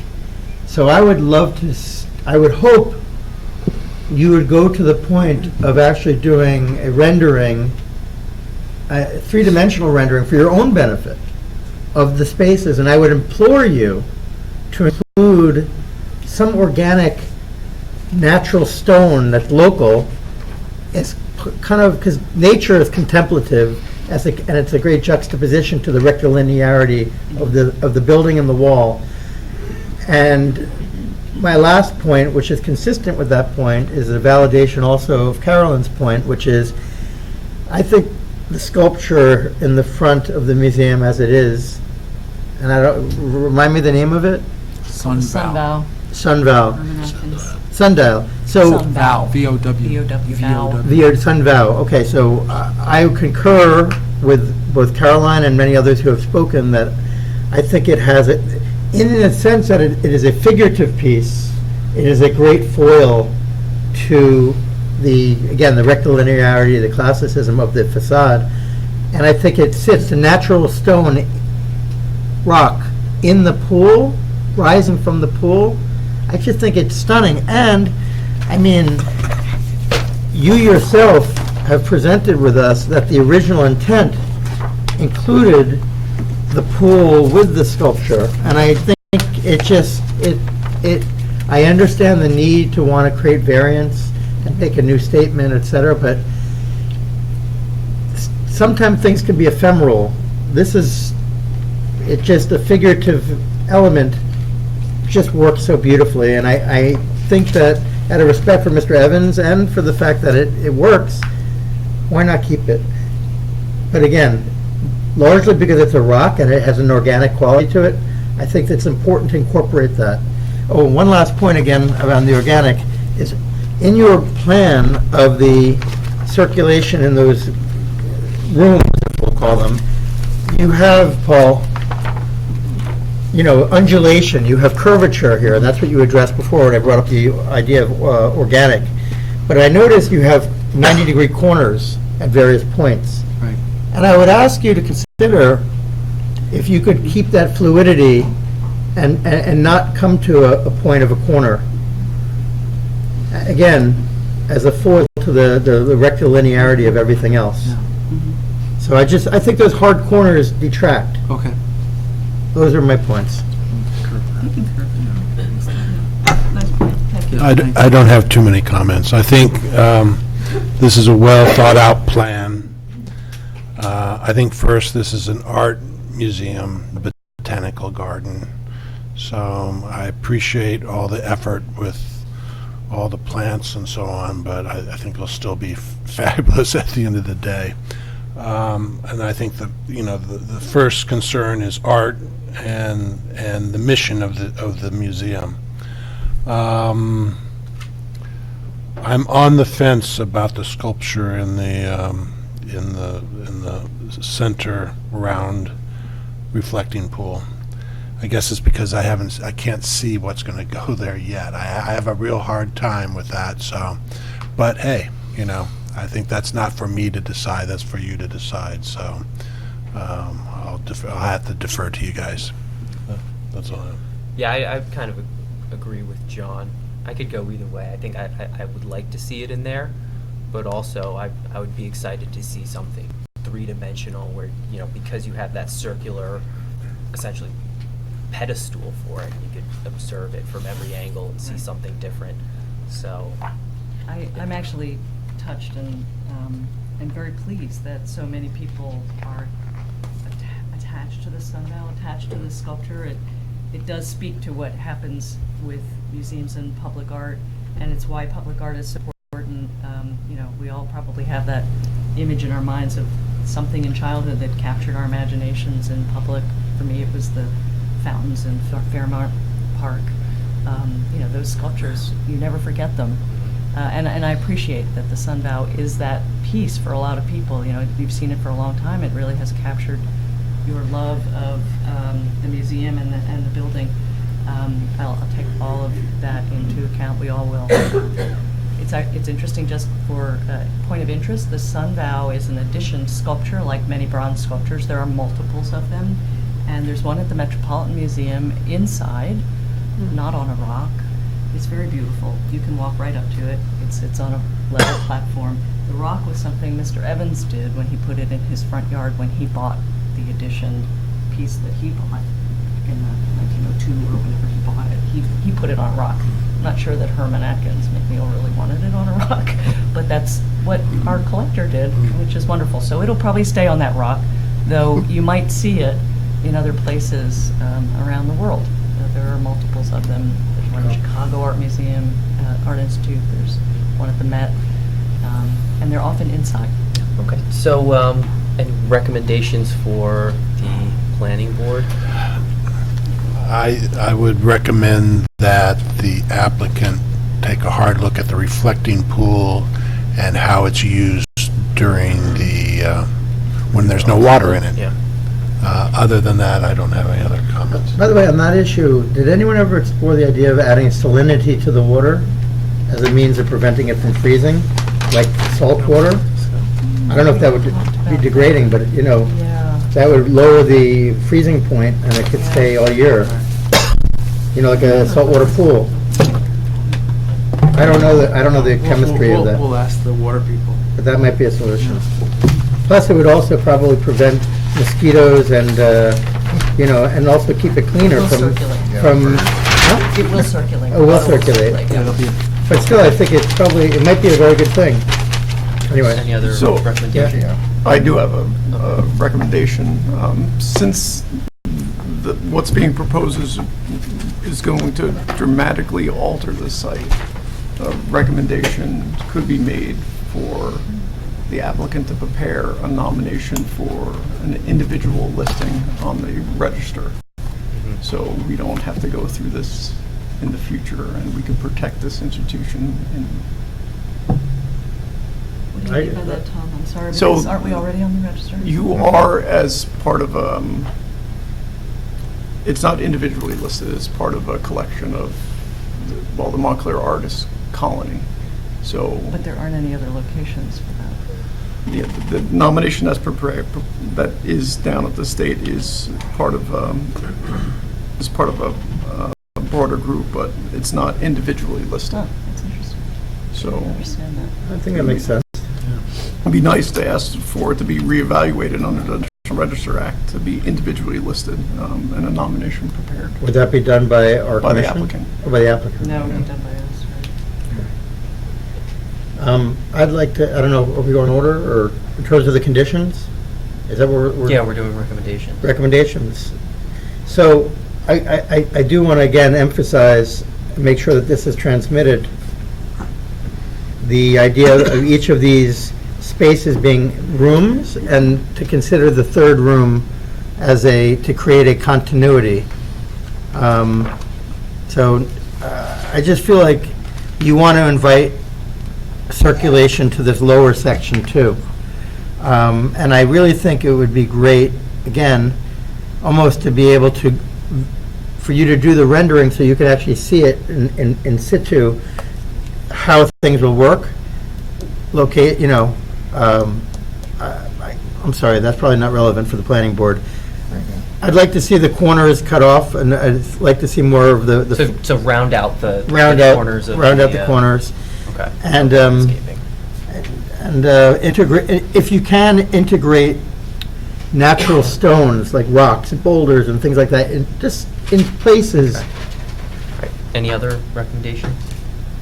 Caroline? I still feel strongly about the sunvow. Sunvow. Yeah, me too. So, in favor. Sounds like there's a difference of opinion among the commissioners, so there might need to be a motion to conflate that into one recommendation and a vote. Can you write that the commission was mixed on that Yeah, point? yeah. Put that in the preamble. Just that, you know, the commission overall supports the application. However, on the specific element of the placement of the sunvow or the removal of the sunvow from the center, the commission had mixed feelings. and then we can go into the recommendations. You know, to some extent, you do want to honor the gentleman who was, you know, Mr. Evans. And Steve, do you have any recommendations? That's all I don't have any Okay. recommendations. Okay. Good. Anything else? All right. Okay, thank you. Thank you That very much. concludes Thank all you. of the business